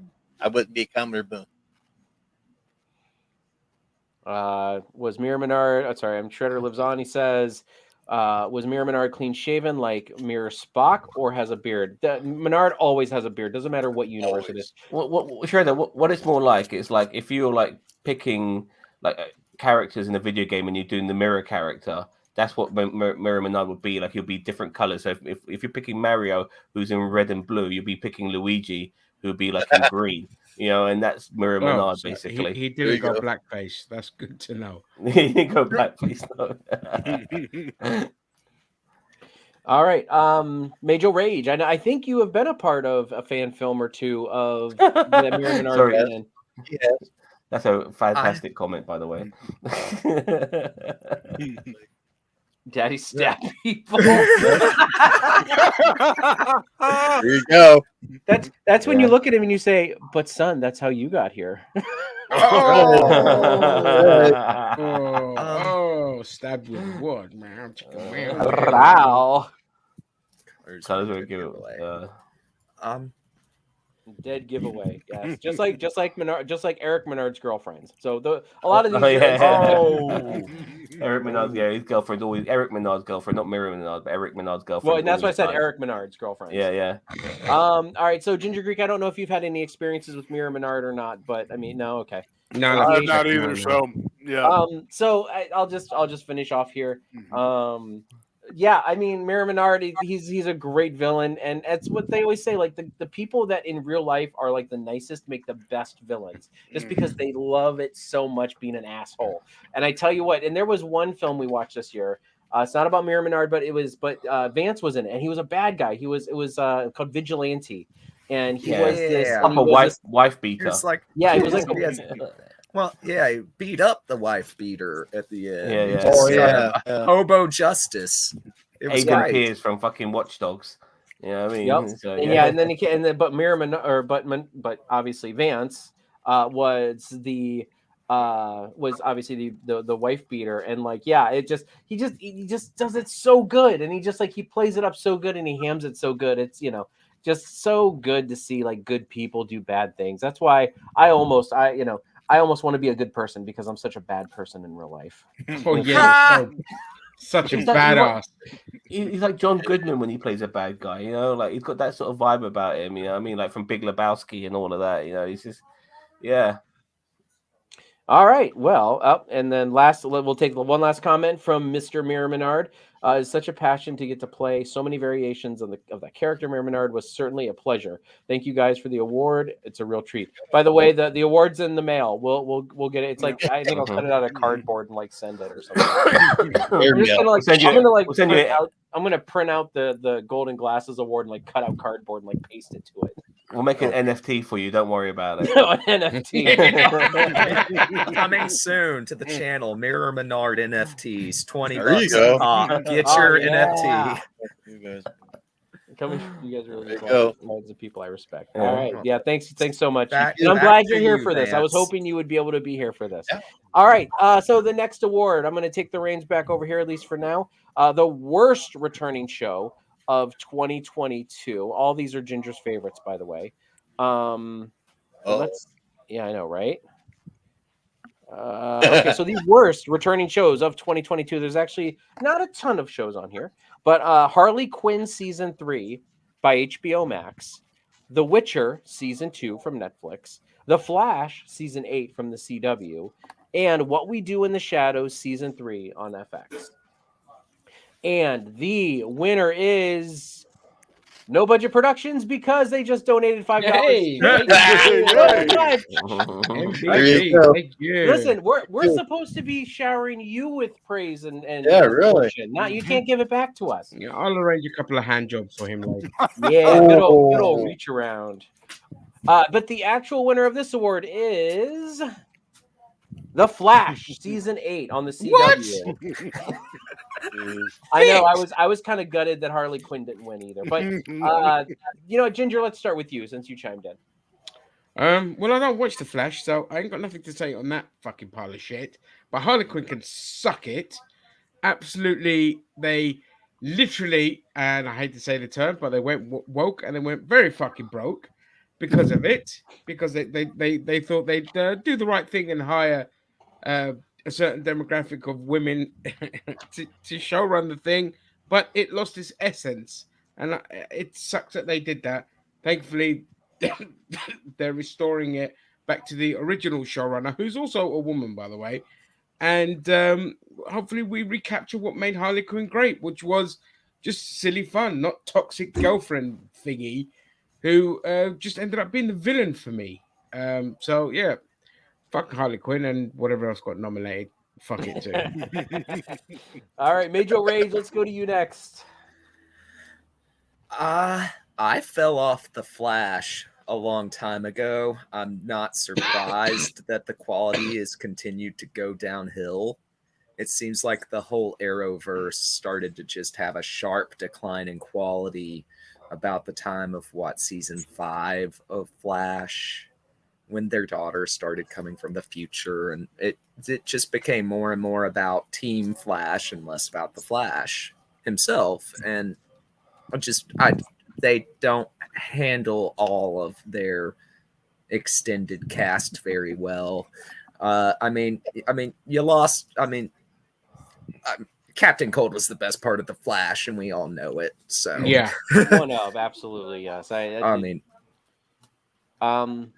Okay, Commodore Boone, do you watch The Flash? Not for a long time. Sorry. Yeah, well, that seems to be the trend. Zam, I know you have got a lot of history with the CW. Yeah. Have you I seen was season 8? no, I haven't, but I was a big fan of the CW Arrowverse in general. I couldn't get enough of it. So all these different shows coming out, but you can't have too much of a bad thing. You know what I mean? Because there was just too many episodes, too much to keep up with, too many shows, too many characters, and they needed to strip it down considerably. Give us half of what we were getting. It would be a lot better. Stuff like other stuff as well associated with the Flash, like Legends of Tomorrow, just kept rechanging their cast every season. You know, and so basically after Crisis on Infinitive Earth, that was it for me. I was done. And as much as I did like the Flash and all of that, you know, it did have that was my cutting off point. Didn't need to see any more after that. It ended really poorly as well. And yeah, I'm not surprised that season 8 is shit and somebody's got a very loud dog.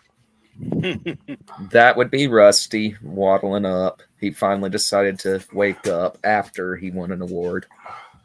There you go. I actually have been watching The Flash, but honestly, I can't tell you fuck all that happened in season 8. I've seen it. I know I have. We watch it on Nerd Nights at my house. I can't remember what happened in season 8. I mean, I voted for Harley Quinn as well. I felt like the quality from season 2 to season 3 was piss poor. But I do know, and I agree that The Flash is a very close second for me. The problem is yes, that it's been a very sharp decline since Crisis on Infinite Earths and even a bit beforehand. There are some decent gems out there. Like I do believe that Superman and Lois is still a really good show in my opinion on the CW. And I have to admit, Boss Man is right that Stargirl is also a decent show on the program as well. But everything else that kind of is CW verse really has kind of had a huge downturn. I'm kind of glad it's kind of coming to its end. Unfortunately, coming to its like drawn out end. It should just die with the Flash season 8. It really should. 22 episodes a coming season. to an end. 22 episodes a season's too much. Yeah. Mhm. No, I know. We have to get these new formats. DH, I think you are our last one here.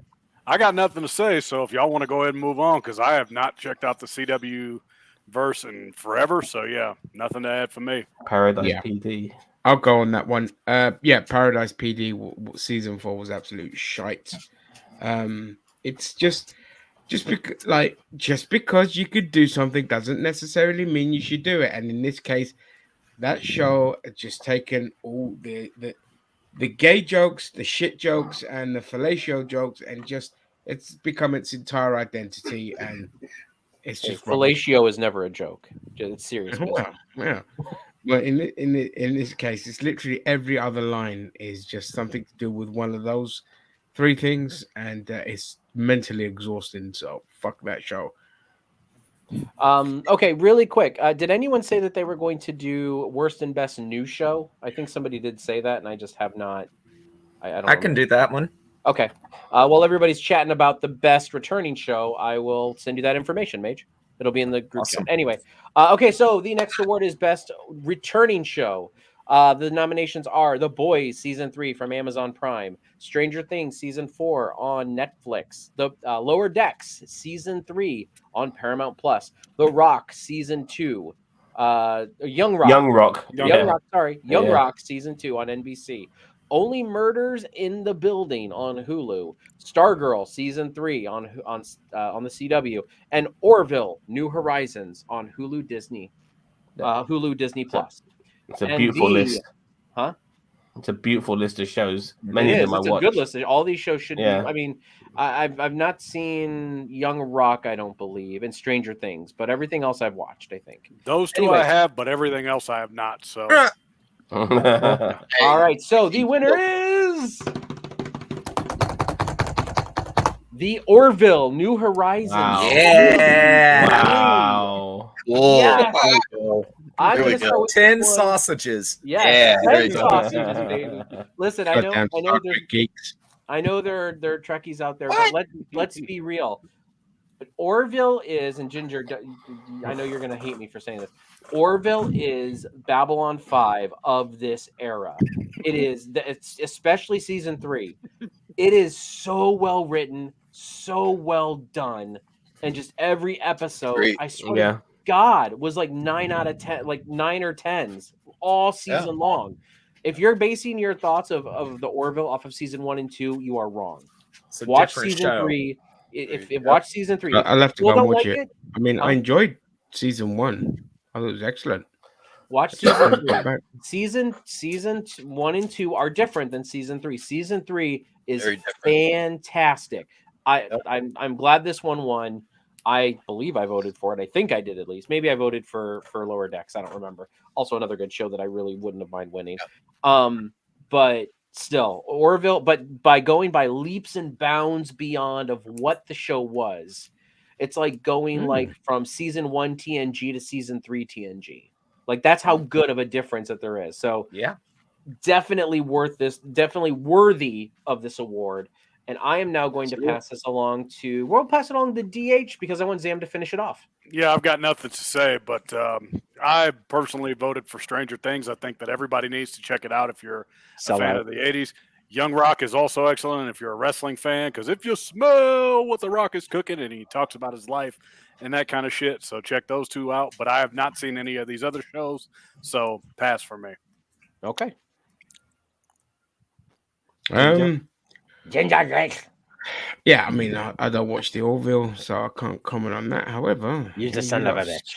Sold it on me, so I'll have to go back and watch it.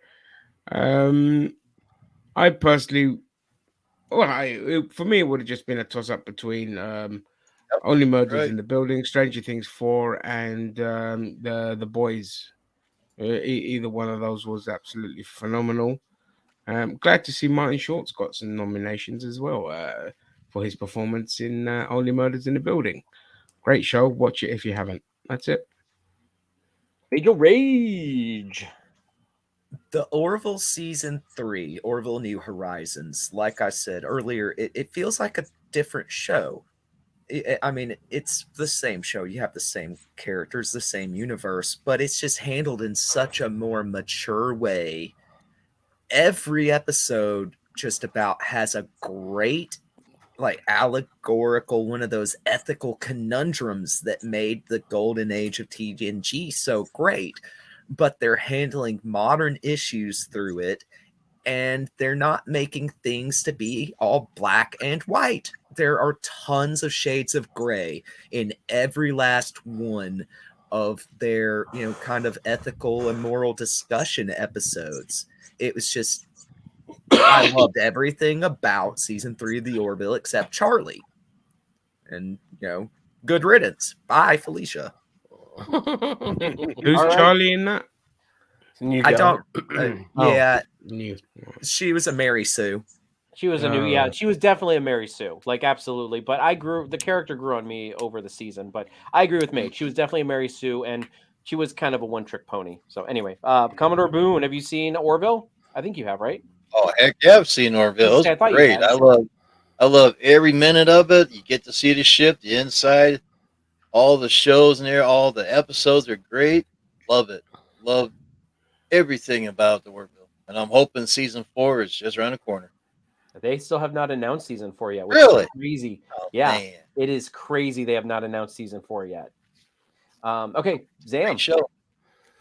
I just want to say first of all that this is probably one of the biggest surprises we've had in our awards nominations so far, because I genuinely didn't think this was going to win it. My money was either Stranger Things or The Boys, which are two shows that I fucking love. But I also love Orville season 3. I thought this was a breath of fresh air, and it was basically Star Trek how we know it. We were constantly saying when we were reviewing this is the best Star Trek on television, and I absolutely loved it. And I'm not even shocked. I'm disgusted that season 4 has not been announced. That they're not even making it. This show is an absolute hit. Disney, you've got your Star Trek. You don't need to buy Star Trek from Paramount and buy everything. You've got your own thing to go up against them. You're doing it the right way, the way people appreciate it. Keep it going. You have money on your hand with this show. People love it. It's already very, very popular throughout all Trekkies. They fucking love this show. Don't stop, and I like the way they also transition from like comedy to more serious moments. I mean, obviously there's still the element of comedy here and there, but it's taking itself way more seriously, and I very much appreciate it. And evening, Daniel Vance. Hello, Daniel Fantastic. Vance. A worthy winner in my opinion. Surprising but worthy. Oh, yes. Also, I'd just like to say, Daniel Vance, here every program we have, I'm going to hand out the award for chat contributor of the year, which would be Daniel Vance. Well yes. deserved. Yeah, well Yes, deserved. yes, Well yes. Well deserved. deserved. Yep. The Thanks greatest for of all time. Thanks for the loyalty, Daniel Vance. We Yeah, thank appreciate you, when thank you're you. here. That Yes, guy is yes, for here sure. all the fucking All the time, and time. we love him for it. I mean, you know, Mhm. and he has a plethora of information. He knows so Mhm. much more about stuff that us Even punks we here do. on the program don't Yeah. even know. He's Yeah. great. He's like our little, he's off the side contributor of information. Man in the He's the chair. guy in the Work chair. on. The guy like in the the guy in This the chair. guy in our chair. Yeah. Yeah. Yes, for Oh. sure. Mr. All right. Well, I believe that Major Rage, you have the next categories. I sent them in the private I- chat. Are you ready? I am ready. We'll start with the negativity and we'll do worst new show in 2022. That this is voted on by us. It's that we have seen. First, these are in no particular order. Obi-Wan Kenobi on Disney Plus, Resident Evil on Netflix, Book of Boba Fett, Disney Plus, Guardians of Justice, Netflix, She-Hulk, Disney Plus, and Halo, Paramount Plus. And the winner is There is. You said the one with the star next to it, correct? correct. Let's get our super sorry. secret envelope. Utility bills are about to come out. Oh no, this is the bill collector, man. Bam! It's got money be Oh. pouring out of that sucker there. Worst show of 2022 is Obi-Wan Kenobi. Mm.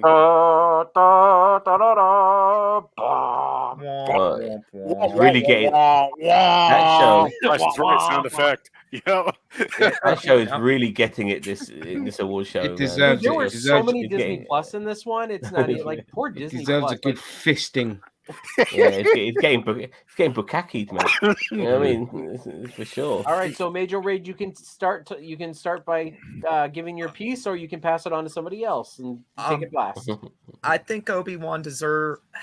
I don't know. I think I voted for Book of Boba Fett. I disliked it a little bit more than Obi-Wan, but Boba Fett also had, halfway through it became The Mandalorian season 3, and it got better for it. Yeah, they were the better episodes. I know, right? They were. One without him. As Mando shows up, he looks him in the eyes and he goes, "All Captain Phillips, this is my show now." But no, I mean, we've touched on Obi-Wan already during this award show. Opinions here range from it was utter shite to it was middling and was wasted potential. I'm going to pass it on to Boone. Do you have any thoughts about this one? No, I don't. Sorry. All right. How about you, Zam? Yeah, we already mentioned several times that it's shit. I just want to quickly mention Guardians of Justice. That is also terrible. I really thought that was Netflix's version of The Boys. It wasn't. It was far worse than that. It was good to see people like DDP and John Morrison on our screens, but overall it was still fucking shit. And everything else we know is fucking shit from this list as well. Halo, what an absolute disappointment. Absolute disappointment. God. I'm hoping Harry Kane will give us a better performance next year in season 2. You know what I mean? But yeah, that's all I have to say. I mean, as I said before, just reiterating, I love Ian McGregor's Obi-Wan, but I did not care for this show, nor did I want this show, and I'm pretty sure everybody else after it came out also felt that way afterward. Andor, baby, Andor, motherfucker! All right, anyway, go ahead, DH. For me, I did not see Obi-Wan as the worst, but I voted for She-Hulk. My God, that was a chore to sit through. I have to thank you guys personally. Had it not been for you guys, this show, oh my God. I don't know how we made it through it, but we somehow made it through She-Hulk, and I pray to God we don't get a season 2. That's all that needs to be said. You know what made us get through it is the cameos. Yeah, The cameos. what The made us cameos get have through it. all the special guest stars who Mhm. appeared in that show, and even including Madison as well. That helped us. You know what I mean? Big time. As I said, I didn't hate She-Hulk as much. Sorry, I know we're Mhm. rabbit trailing, but I didn't hate She-Hulk as much as a lot of the other people did. But I mean, I see the issues people have with it for sure. You know. All right, I think Ginger. I think it's you. Take us home on She-Hulk. I mean, yeah, like Obi-Wan, I've already said my piece on that, so I'm not going to repeat myself. She-Hulk was just a fucking an embarrassment, which is a shame because it had like after episode 1, they had 2 and 3 were funny, 4 was, and then the Mr. Invincible thing was just a crime against nature that should never, ever, ever be forgiven for what they did to a beloved character of mine and somebody whose team I really want to see in the MCU and actually should be in the MCU because they're a comedy team, so they're right place. But I think just Phase 4, just in general, has been like so hit and miss. So yeah, fuck She-Hulk, awful. Book of Boba Fett was just stupid, and the only good parts were literally the Mandalorian bits where they just did Luke better justice, which was fantastic to see. But a film about Boba Fett that featured Boba Fett not talking and getting all his decisions made for him was just ridiculous. Resident Evil, dumb. And Halo, just boring and disappointing. Guardians of Justice, fuck that show. And that's it. I just want to quickly add, if you get an opportunity to maybe scour around the internet, the Obi-Wan recut is a lot better because they managed to make 8 episodes into a 2.5 hour film, and it's just so much better. You know what I mean? So I do recommend that. Yeah, I mean, it's not the check that best. out. It's not the best, but they Not the improved best. on the series. Yeah. All right, Major Rage, go for the next one. All right, next up we have the best new show in 2022. Start with Peacemaker on HBO Max, Andor on Disney Plus, House of the Dragon, HBO Max, Quantum Leap, NBC, Strange New Worlds, Paramount Plus, and finally Wednesday on Netflix. And our winner is, drumroll please. Gotta open that water, Bill. Yeah. The water. Oh man, I had to leave my faucets running all week then. This is going to be ridiculous. That'll be about $150. At least. Mm-hmm. Best new show of 2022, according to NerdTube contributors, is Andor. Yeah! Woohoo! Okay. All right, Mage, you can either choose to go first or go last. I will go last this time. We'll go anti-clockwise, Ginger Greek. Yeah, baby. The show was absolutely, it's what you call the moist maker. It was amazing. Loved it so much. I've already gushed over it. So I'll just move it on to what were the other nominations? Let's have a look. Peacemaker. That's actually one of Your my favorite worst show. shows of 2022. Fucking awful. House of Dragon. Don't care about Game of Thrones. Quantum Leap. Don't care. Strange New Worlds. Don't care. Wednesday. Spectacular show. They did a great justice. And that's all. Jose. Yo, okay, for me, he's got to check his Tinder. yeah, for me, for me, it's just Peacemaker. Yo, that's all I seen. Peacemaker was the shit, Ginger. I know you love it, you won't admit it, but yeah, Peacemaker was my shit. Yeah. Yeah. And rip my nipples off over it. All I gotta say is Peacemaker was the shit, but congratulations to Andor.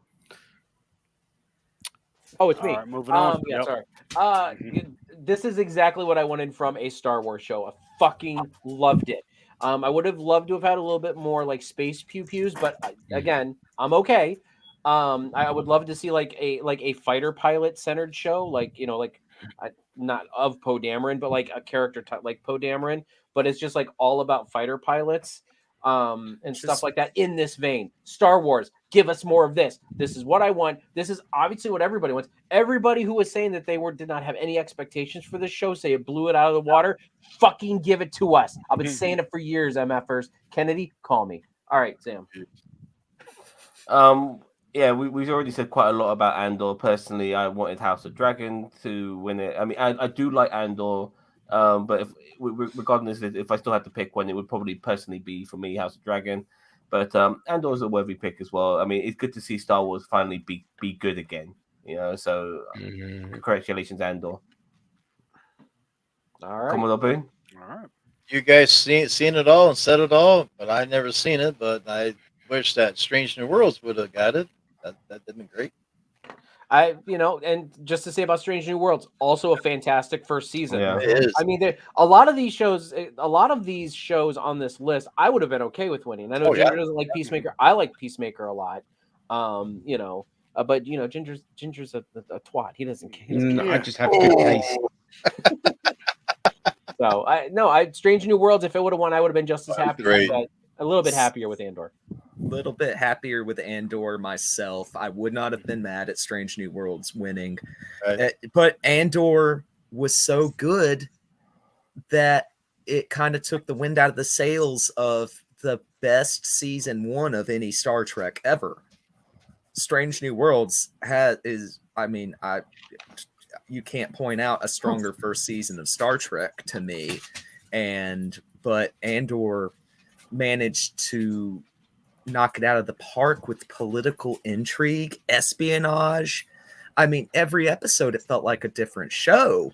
I mean, you got a bank heist, then 2 weeks later you got a jailbreak episode. Come on.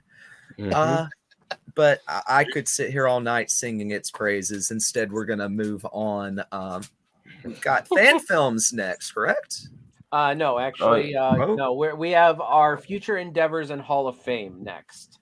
Okay. I try to send these things out a little bit early so everybody has a chance to look at them. So Zam, the stuff is in the private chat for you to look at for next. But we are now moving on to our future endeavors club. So now what this is a little bit of a special award that I kind of made up, and it doesn't make much sense, but I like it. So, meh.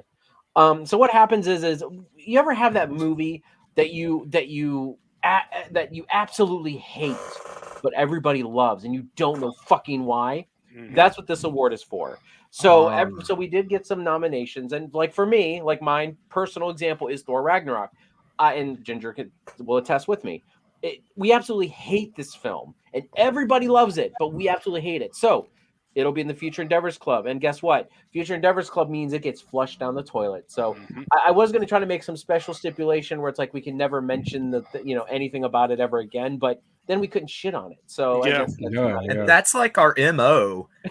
Shitting on we do. stuff from Yeah. long ago. So it just gets the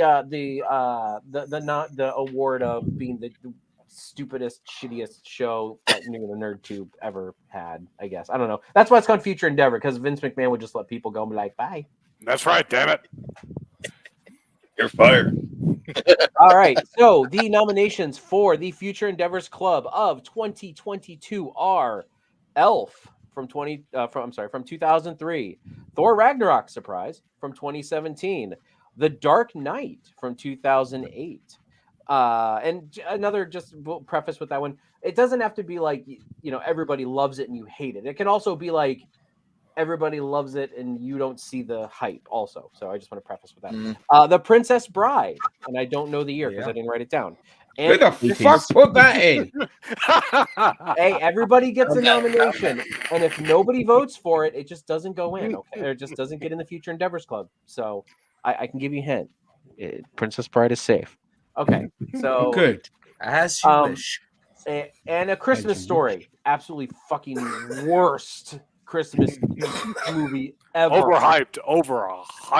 Elf can agreed. Elf can go the hell.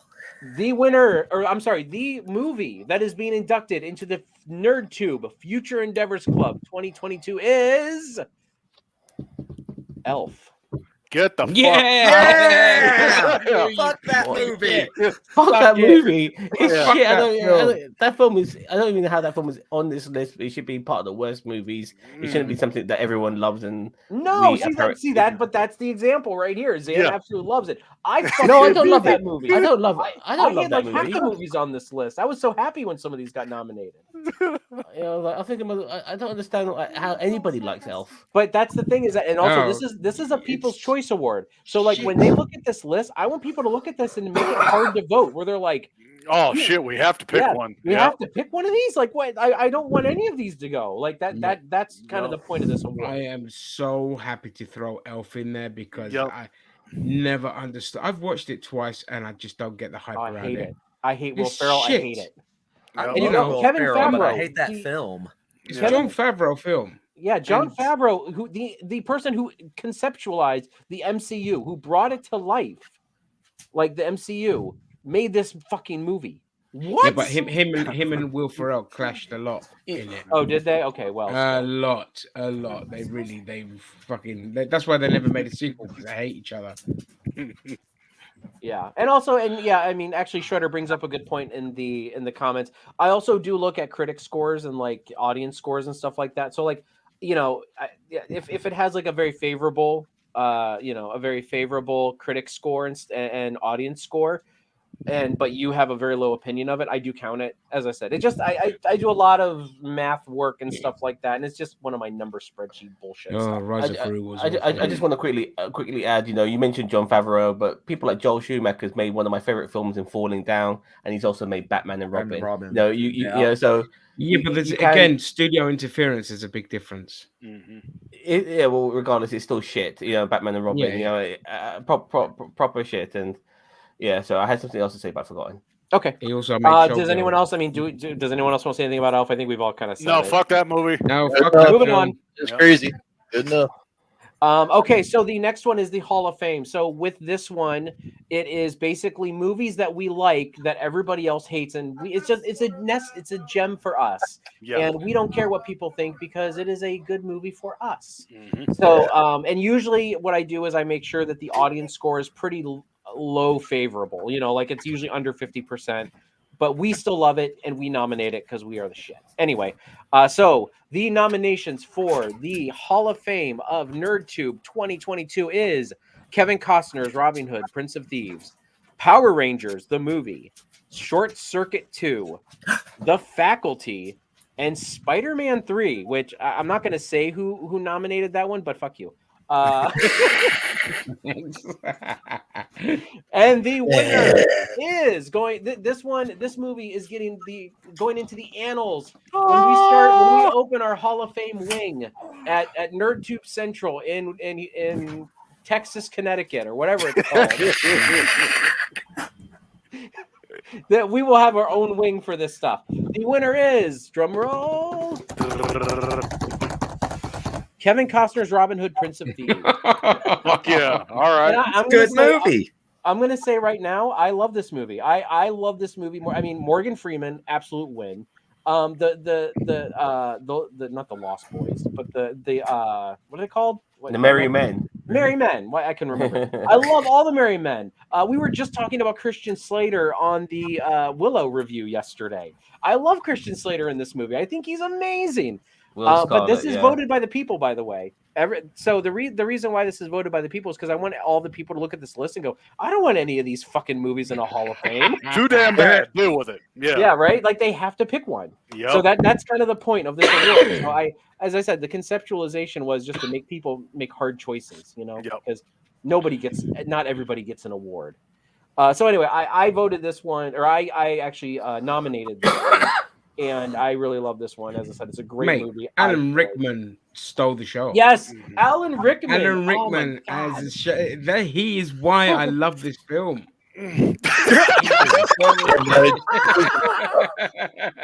I should. Woo! All right. Oh man. You, Yeah, see, I'll see you at there we 8:40. You, I'll see you at 8:45. I fucking loved it, man. yeah, that's right. Okay, so we're getting a little late here, guys. I'm I just sorry. want to. know I it's- want to add. American accent didn't bother me at all. I mean, I'm thinking about it now. It's a bit stupid, but back then when I watched it, I had no problems with an American Robin Hood. So yeah, I was tense. I didn't really care. Yeah. yeah. Yeah, it never even bothered me. I mean, I love the misappropriation, from British lore. It's just great. Yeah, who Us cares? Americans taking Right, another yeah. thing from you guys. We took your dignity in the Revolutionary War. Now we're taking you Robin Hood. We relocated Sherwood Forest to Kentucky.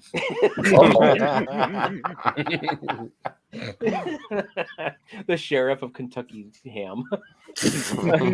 All right, so next up will be our fan film award. So Zam, you actually get to do this one. So All right. So the worst fan films we reviewed in 2022, and they are Judgment Day, a Star Trek fan film, Orville, Planetary Step, an Orville fan film, Cloud City Chaos, a Star Wars fan film, Spawn: The Recall, obviously about the superhero Spawn, Jurassic World Exodus, about obviously dinosaurs and Jurassic World, Ghostbusters Southside, about the Ghostbusters, and finally Batman versus Punisher, DC on Marvel. Oh my god. Now, okie dokie. Unfortunately, that was the one I didn't see. I wish I did see it now. But the winner is. Move the comment. sorry. Remove the comment. Yes. Suspense is killing us. There you go. Sorry. Okay, Just wait for his drum roll. It hasn't popped up for me yet. No, the star is by the winner, Zam. Oh yeah, sorry. With the I'm little a bit new butthole to all sign, this. that's the winner. Oh. right there. Okay.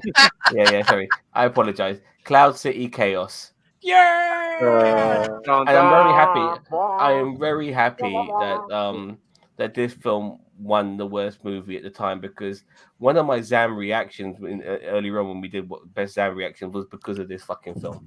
Because this fucking film made me lose my goddamn shit. I was so pissed off. I wasted so many minutes of my life watching this fucking shit of a fucking film.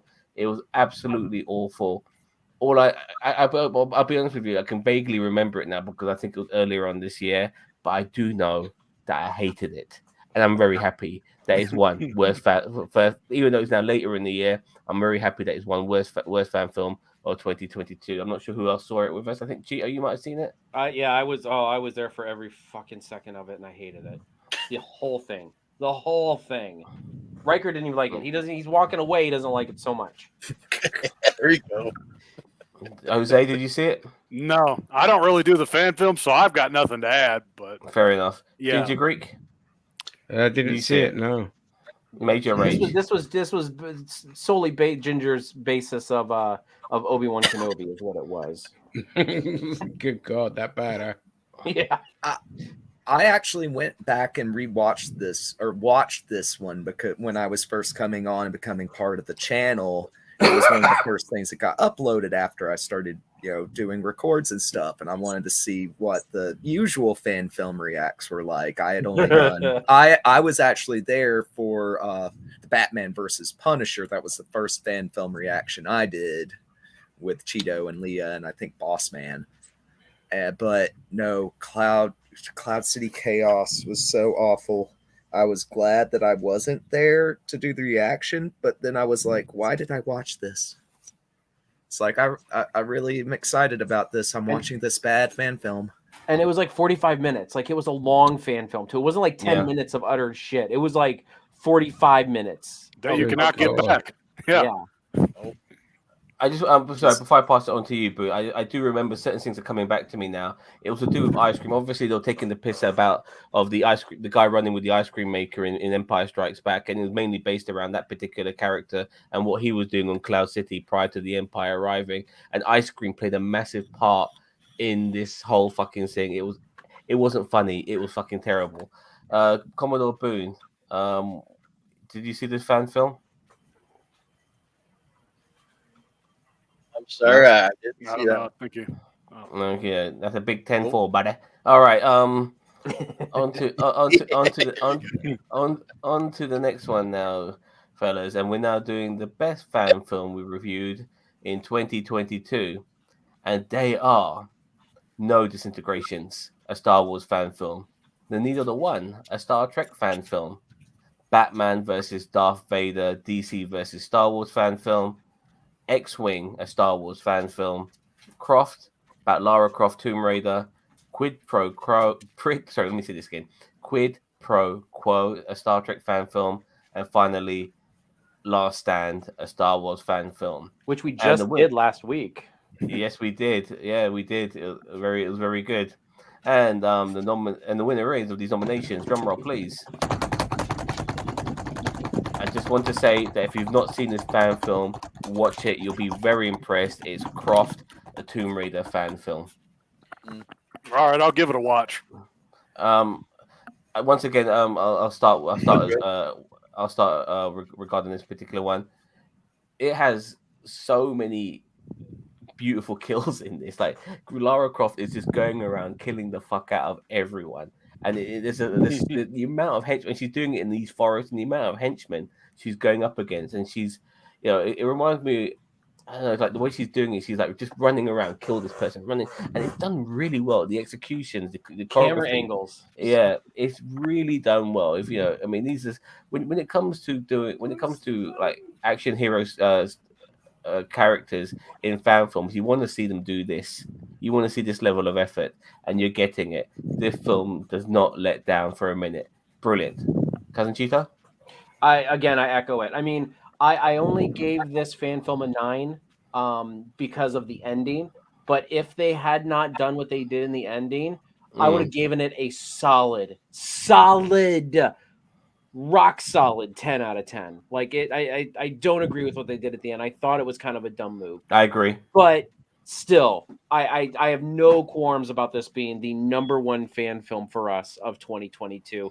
I mean, we even said it, I think, that night or that day when we filmed it. We were like, I think that's like our best fan film. Like, there's a couple that came close. We kind of had to think about it for us, but really, this one just knocked it right out of the effing park. So I do love, and I mean, I just recently played some of the new Tomb Raider games, and it was kind of in that vein from 2013, I believe it was when. So this kind of came out right around then, so it had a lot of those new age Lara Croft vibes to it. I mean, this is the people you need to get to do a Lara Croft Tomb Raider movie. You don't need like people from Hollywood doing it. You need fan film creators that can do these franchises justice. So before I pass on, like if you want to get an idea of what the sort of the way it's filmed, it's like if you guys seen the first Rambo movie, First Blood, and the way he's like taking out all the cops and stuff like that in the forest, very similar to that. That's the only way I can really describe it. D. Jose. All right, y'all sold me. I'm gonna watch it because I don't really participate in the fan films, but y'all sold me, so I'll give it a watch. Yeah, and it's based on a video game, so it's like because I love the Tomb Raider games, so yeah, I'll definitely check it out. Yeah, Ginger's currently watching it right now. I've just got to... Okay. Did you see it, Ginger, by any chance? I haven't, but I've just saved it now. Yeah, I'm gonna do that too. I did see The Last Stand last week, which you as you were reacting to it, that was really good. Yeah. There's some good ones here. The No Disintegrations was surprisingly good as well. I wasn't expecting that one to be as good as was Batman versus Darth Vader, a concept, in my opinion, that should not work, and it did work. It's really good. I really enjoyed it, Batman versus Darth Vader. Anyway, Major Rage. I was also gonna piggyback Sam on you really quick about Needs of the One, which is done by our friends over at the Avalon Universe. Oh yes. That I thought so. That was a wonderful film. Oh yeah. Yeah. It was kind of a slice of life film, but it was so good, like a good Star Trek slice of life. Anyway, go ahead. Did Bossman watch that one with us? I think he did. Yeah, I think he was. I think it was him. Was Leo with us too? I don't know. Possibly, yeah. Mate, did you see that particular fan film? I did not, but I just added it to my watch later list. Yep, I'm doing that too. Yeah, that glowing review that you sold me, just like Jose. You sold watch it later. Yeah, like I said, it's not perfect from start to finish, but when it gets to the action, you can't go wrong. Okay, it's very good. Croft. Commodore Boone.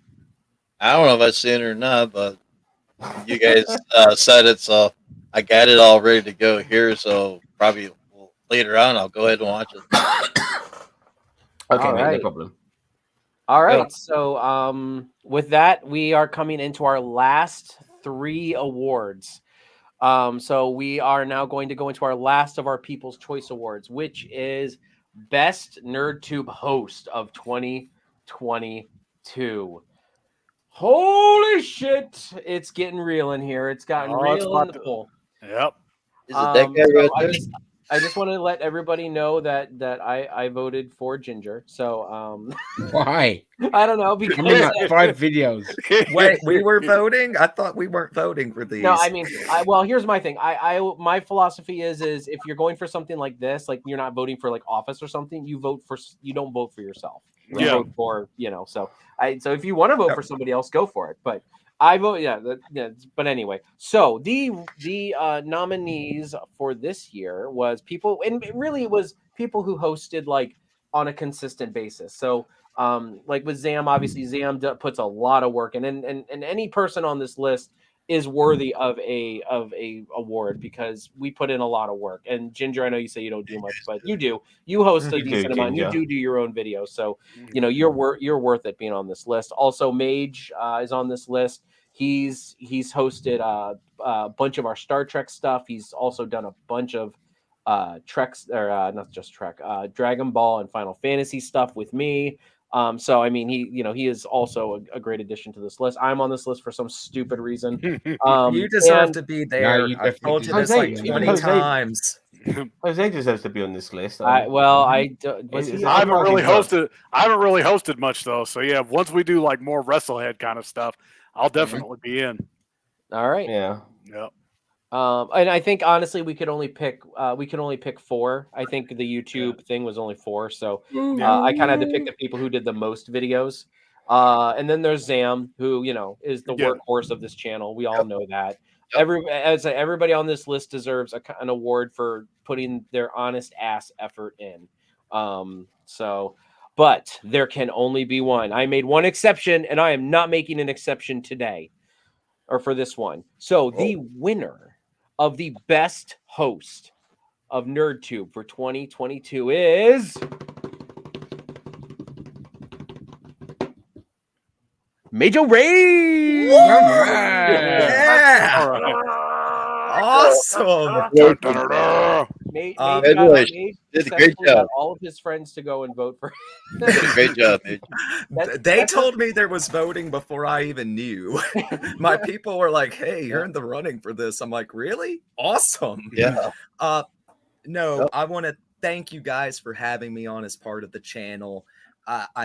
It's been a great year getting to know everybody, getting to work with you, watching good content, bad content. Jake should have won the best villain award. Jake was best villain of 2020. Yeah, we had we should have put Jake in that for sure. He's like hate watching this right now, right? Oh, he messaged me the other day. Oh God, Me We too. can talk afterward about that. Okay, anyway. I need to thank you to the viewers, everybody who voted. I mean, we wouldn't be here without the audience, Right. Well, we might be, but it wouldn't be worthwhile. Not without you guys. Yeah. No, it Without wouldn't be worthwhile. I need to give a shout out to my wife for being supportive of me taking time out of our day to come on and do the stream with you guys. But no, I'm really humbled and honored, and thank you so much. So now you get to host everything from moving forward. So, All right. People have spoken. I'll buy more notebooks to fill up with my copious notes weekly. It's all right. You can like wear a badge. We'll send you like a badge or something. I mean, my cardboard golden glasses is in the mail already, Yeah, right? of course it. Yeah. Of Oh, course okay. it is. I'll be looking that for U.S. it. Postal Service. You know how they are. They're great. We don't Oh, call they're it snail slow. mail for a reason. That's right. All right, so with Major Rage having all the bragging rights, now we move into the final 2 categories. I do appreciate everybody who has been here. It's been over 2 hours. Guys, I know over in the UK it is fucking late for you guys, and I seriously appreciate you guys staying up, especially on a work night. But Yeah. let's get into the final so we can finish this bad shit up. All right, so we're going into the best and worst movies of 2022. So we're going to start with the worst, which would be, why is it not where I want it to be, mother? Thought I was Next doing year, that one. Ginger, you're organizing all this for me. Damn it, hurry up and find it. We have things to do. Worst movies of 2022. The nominations are Jurassic World Dominion from the WB, Thor: Love and Thunder from Disney, which was in contention for what was it, an Academy Award or Best Director or whatever. And fuck that noise. What the hell? Yeah, I know, right? What the hell? Morbius from Sony, Matrix Resurrections from the WB, Halloween Ends from Universal, and The Adam Project from Netflix. And the winner of worst movie of 2022 is, as voted by NerdTube contributors. By the way, Mage, I like that line. I'm going to steal it. Sorry. Matrix Resurrections from the WB. Damn. All right. Wow. That's a shocker right film- there. That That's film a is fucking, shocker. let me start with this. Yeah, Go for that film is so fucking shit. It really, I've never been. I love the first Matrix. And for me, the first Matrix is a masterpiece. It's one of the greatest action films, one of the greatest films ever made. Just genuinely. Mhm. Second and third film were not as good, but at least they had decent action. Matrix 4 has a terrible story, and the action is it's unforgivable that the action could be that bad in that movie. It shouldn't be bad at all. It should have amazing action sequences, and it doesn't. It's fucking awful in every way possible. Sometimes certain films shouldn't come back, where they don't make a good comeback after you make a sequel after several years. This is definitely one of them. They should have just ended with 3 and never came back. Fucking awful movie. Fucking hate it, and I'm very happy that it won. All right. Boone, let's go. Whoever's next. Let's go counterclockwise. Yeah, you seen terrible. Matrix Didn't like it. Just turn it off. That's good enough. All right. Major Rage, the host of 2022. Yeah. The host with the most didn't see that film. I was hyped from the trailer, and for some reason, the hype train just kind of died off. I don't know what was going on. That's because everybody saw the movie. I was speaking personally. I don't know. I think something was going on, and I didn't have a lot of time to watch any movies at that point when it dropped. But it sounds like I dodged a bullet. You did. Ginger? I had no expectations of this film being good. If I'm being honest, I think the Wachowski sisters. One Wachowski. Only the Wachowski sisters. Yeah. They fucking suck. They only made one good film in their entire career, and that was the first Matrix film. Everything they've made after that has been absolute garbage. So I didn't expect this to be good, and it wasn't good. It was god awful. It was lazy. It was passionless. It was made by somebody who just wanted to make it, and that nobody else got to make it, and it sucked. And I think it was one of the biggest catalysts that forced DC to, not DC. Oh, what are they called? Warner Brothers. No, AT&T to sell Warner Brothers because it was just such a huge flop. So yeah, I would have put Love and Thunder in there as the worst, but Matrix definitely deserves its award. Just a disappointment for all the fans that love the Matrix films. Jose. Here's how bad this is. I didn't even know there was a fucking Matrix movie. I legit did not know that Matrix was making another fucking movie. I thought it would be Thor: Love and Thunder as the worst. So I don't really have much to add. Thor: Love and Thunder was my worst movie of the year. That movie fucking sucked. I just cannot believe that they completely fucked Thor up. But yeah, Matrix, okay. I didn't watch it, and I won't see it. I think it's because it's the resurgence of Keanu Reeves, because after John Wick, his career just came back full force, and that's why they made another Bill and Ted. That's why they went back to Matrix and stuff like that. Okay, yeah, because I didn't even know. I didn't even know that there was another Matrix movie. Yeah, you dodged a bullet. I missed nothing. Yeah, so I'm That's like, all right. Yeah, this was atrocious. I mean, I didn't hate it. I don't think as much as you guys did, but at the same time, I didn't like it like at all. You know, I didn't. Yeah. That's all I'm gonna say. I'm not gonna drag on about it. We all know it sucks. It's bad. Okay, so before I go into the last one, I also want to give a hearty thank you and an amazing uh, praise to Chai Bells on Twitter. She is the one who did all of the artwork for this thing today. Thank you, she cannot Chai be- Bells. Thank you. Thank you, Tribals. She Fantastic. could not be here tonight, but she did. I mean, she did it. Like all that artwork you see across the bottom and the thumbnail and stuff. She did it. She also does all of my artwork. So if you're on my Milquetoast gaming channel, she does all of my avatars and stuff like that for that. So it's like anything. Yeah, I mean, she's supremely talented and she is amazing. So anyway, I just wanted to throw that out there. Again, I'd like to thank Block for helping me put this together. I know he's still watching. And any of the other contributors who could not be here tonight, definitely I'm sorry you guys couldn't make it, but you know what, be here next year. We're gonna try to do it on a weekend, I think, next year. Anyway, so let's move into the final award, which is the best movie of 2022. Here we go. This is it, guys. The nominees are Top Gun Maverick from Paramount, Everything Everywhere All at Once, and I don't know who did that one. Prey Me. from Hulu Disney. Yeah, you did it all right. Wakanda Forever from Marvel's Disney. Elvis from WB, and Triple R, or is it RRR? I don't know. RRR. It's a pirate's And I favorite just put movie. Bollywood because I don't know what the actual name is, but it's a Bollywood film from what I It's understand. Rise, Revolt, and something Repeat? else. Yeah. All right, so the winner is, for the most prestigious award of NerdTube in 2022, is Wakanda Forever. Fuck yeah. Marvel All Disney. right. Figured. Yeah. Fuck I thought so. yes. Fuck yeah. All right. So as we've all did kind of gush over Wakanda Forever earlier, we did have a couple mentions, as well as it winning the best trailer.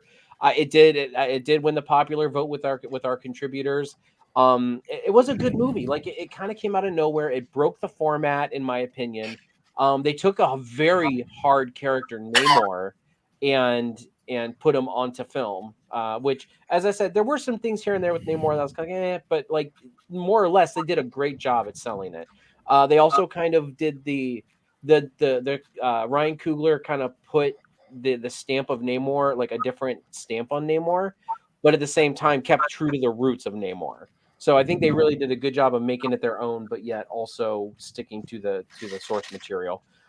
They handled Chadwick Boseman's death pretty well, I think, and just the acting. Lolita Wright, Angela Bassett, even M'Baku. I can't remember the actor's name. M'Baku. Yep.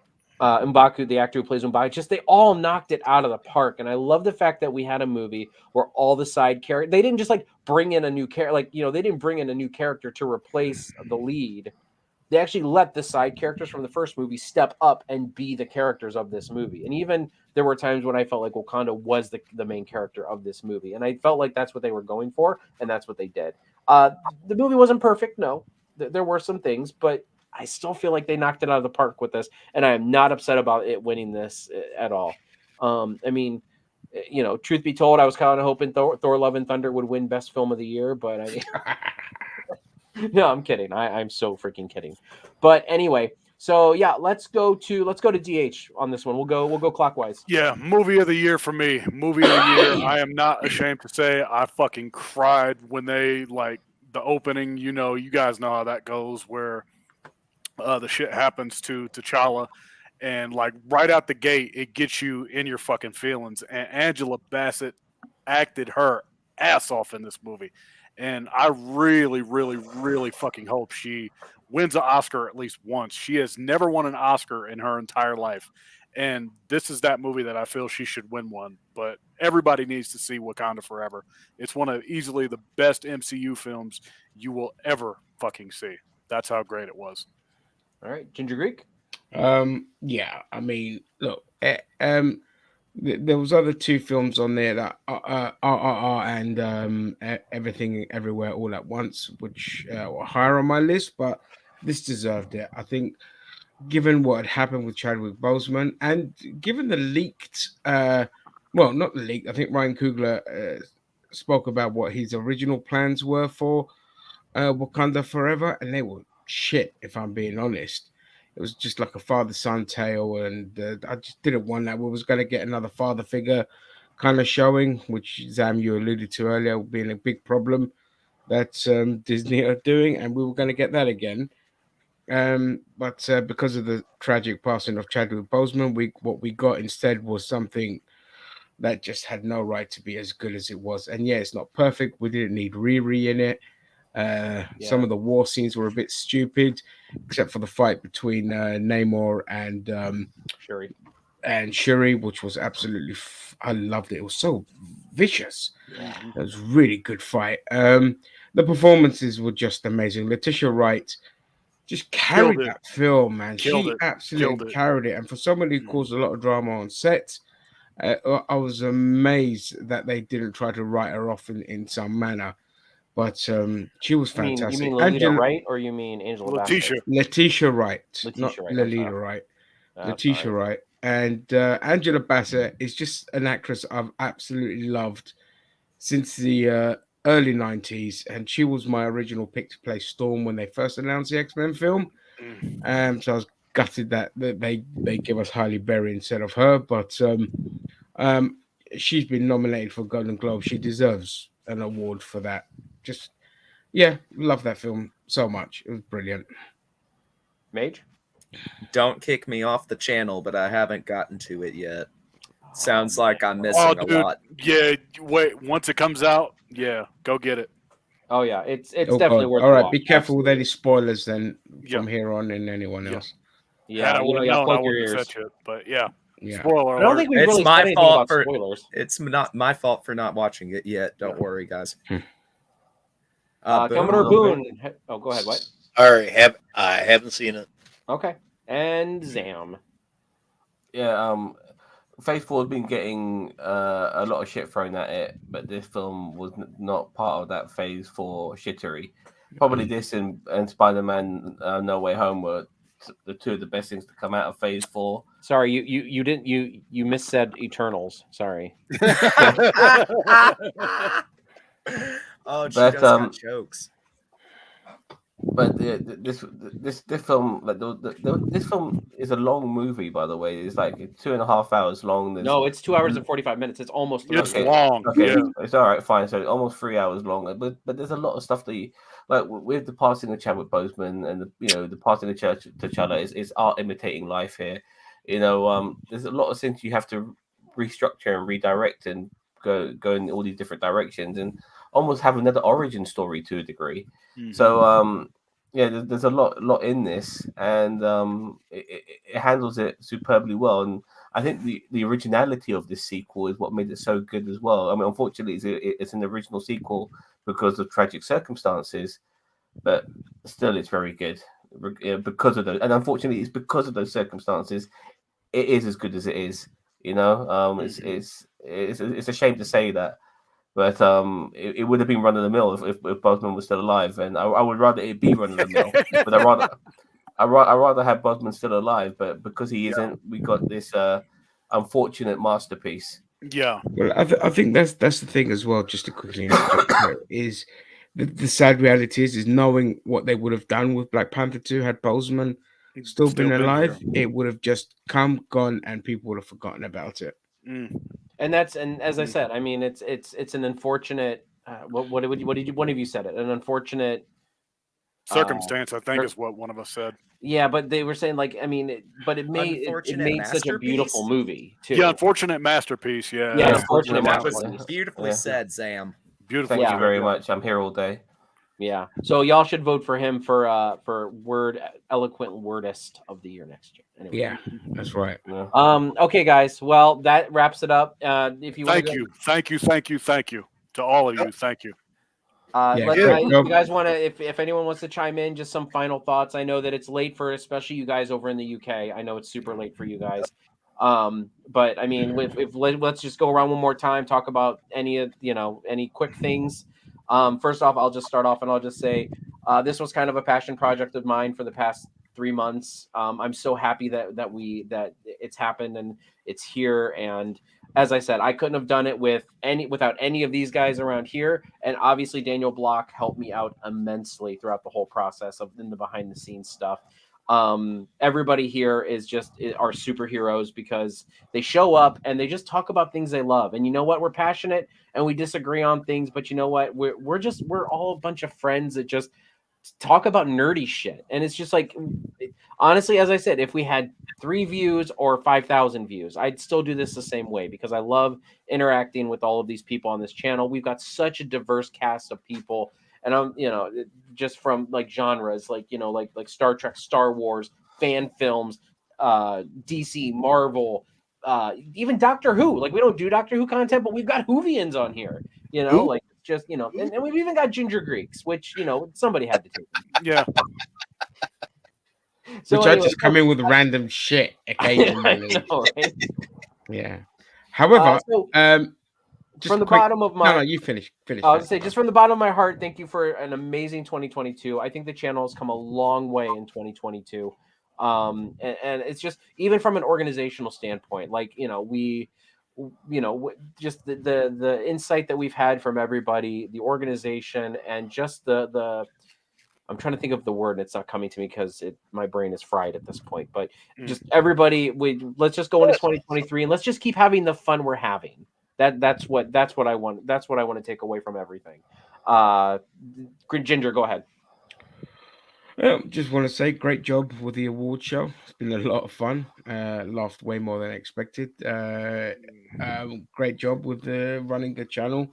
I know you and Zan do a lot of the carrying, and we're just here for the rides, chiming in occasionally when we can, and just it's just always good fun to see people having meltdowns, including myself. But look, in terms of Doctor Who, the new series is starting soon, and we've got the return of Russell T Davies, so I'll definitely be watching it because I didn't give a shit about Gattis's bloody Doctor Who stuff, to be perfectly honest. But yeah, I ain't got much else to say. Been a fun ride this year for all the 5 videos that I've contributed, but it's nice having new faces that have joined us with Boone and Mage and drama queens that left in Jake. And yeah, great job, guys. Well done. All right. Jose? I just got to say thank you guys, man, because this has been fun, man. I look forward to stepping it up next year. I know that we didn't even really talk wrestling, surprisingly. Like, this is one of the few videos where we didn't talk wrestling. So next year I'm going to step it up for the Wrestleheads and talk about more wrestling stuff. Maybe do a little bit of old school. Maybe do some current things if we can find stuff to talk about. But yeah, Royal Rumble coming up in a month's time. In a month, so. Yeah. So and actually, I'd say I normally watch the Rumble. Like the Rumble's one that I can always step in on because it's just like it's a watch a long time. Yeah, we're overdue for one. So yeah, I'm gonna be promising to step it up for the Wrestleheads here in 2023 as my contribution. So thank you guys. Major Rage. I've had a blast doing the Golden Glasses Awards tonight. Meeting you guys, coming onto the channel and forming the bond that we've kind of formed over the past 9 months or so has been the highlight of my year. Turned what was a pretty crummy year for the first part into it salvaged my year, and I'm really glad to get to know you guys. Want to say thank you for our subscribers. Like, you guys, without you, it'd just be a bunch of nerds talking to each other, having, opinions. And with an audience, especially when we do the live chats, it's great to have everybody engaged and have an actual conversation.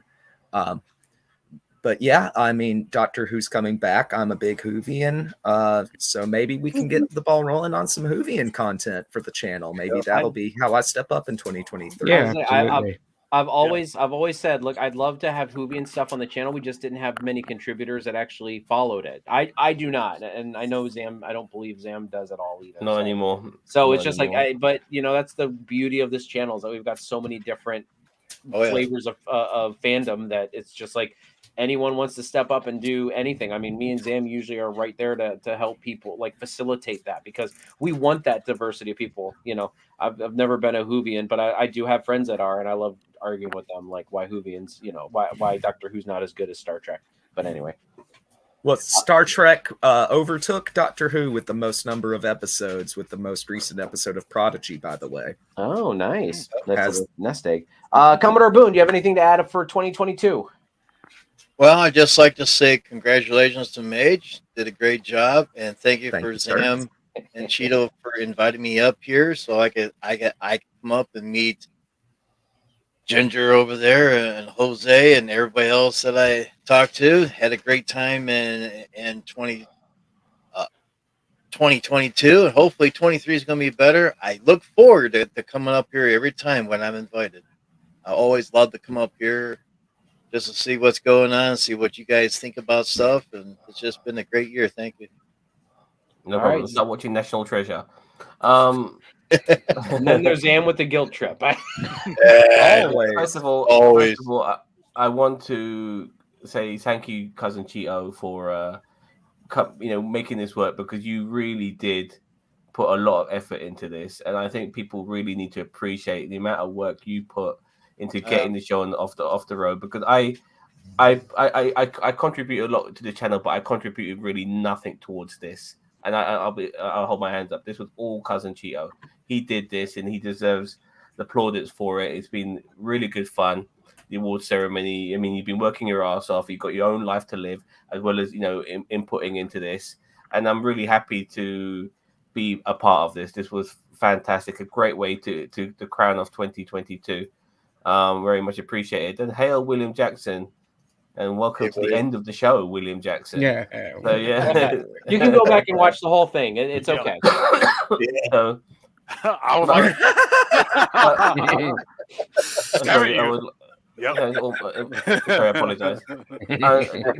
Just to there you go. I thoroughly enjoyed doing a lot of the reviews. I can't wait until next year, Monday. I'll be back doing the Tulsa King episode 8, I believe. Yeah, and that's a gangster show. That's not that's about as nerdy as Cousin Cheeto's shirt. You know what I mean? It's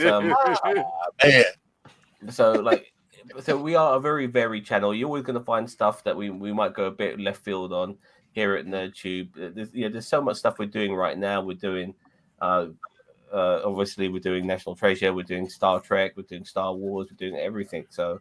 Willow, for fuck's sake, some of you guys are so lucky not to be watching that shit, but we have to go through. We have to go through with it because that's what we do as a YouTube channel. You know what I mean? So yeah. Thank you very much, Cheeto. Thank you very much, Block, as well, who also contributed into this, and thank you very much to all of you guys in this group, as well as the people who are not in this group, for being part of NerdTube. You guys are the fucking best. And to all the commentators, the people that comment on videos when we do the live and leave comments, that. It just helps. I'm always one that loves seeing people comment when we're doing live streams, because it just helps. It helps the algorithm. But hearing difference of opinions, even though I don't respect anyone else's opinions, it's still good to hear everything. But no, thank you to everyone that contributes, even in the comments. Every little thing means a lot to us. Yep. Okay, everyone. Well, as I said earlier, I know it's really late for those over in the UK. I appreciate you guys staying up this late for making this possible. This was kind of a pet project for me, and it went off so freaking well. and yes, Ryan Gerles had gotta give ourselves a Barry Horowitz here, folks. Pat yourselves Ryan Gerald, yes. Ryan Gerald, yes, of course. He is actually the host of. He didn't host a single fucking show, but he's the host of 2022. I'd like to thank me. Yep, that's right. So, with all that being said, everybody, this will probably be. Besides, I don't even think we have any reviews. Well, no, this is it tomorrow. For the year. Yeah. No, we have National Treasure tomorrow, but after that, I believe that's it. So. Yeah. Besides me and Zam seeing you guys, well, actually, and I won't even be there tomorrow. I've got a party tomorrow that for work. So I don't know. We'll see. But anyway, with that all being said, everybody, thank you very much for joining us. Thank you very much for being here with us in 2022. All the contributors, all the chatters, all the NerdTube people who have just been here. We appreciate you so much. And yeah, give us a like. And if this is your first time watching us, you've made it this far in this video, God, just subscribe. I mean, you've already earned it at this point. I mean, if you watch this whole fucking thing. Yep. So anyway, up. we will catch you guys in the next video, guys. Catch you later. Take care. Bye.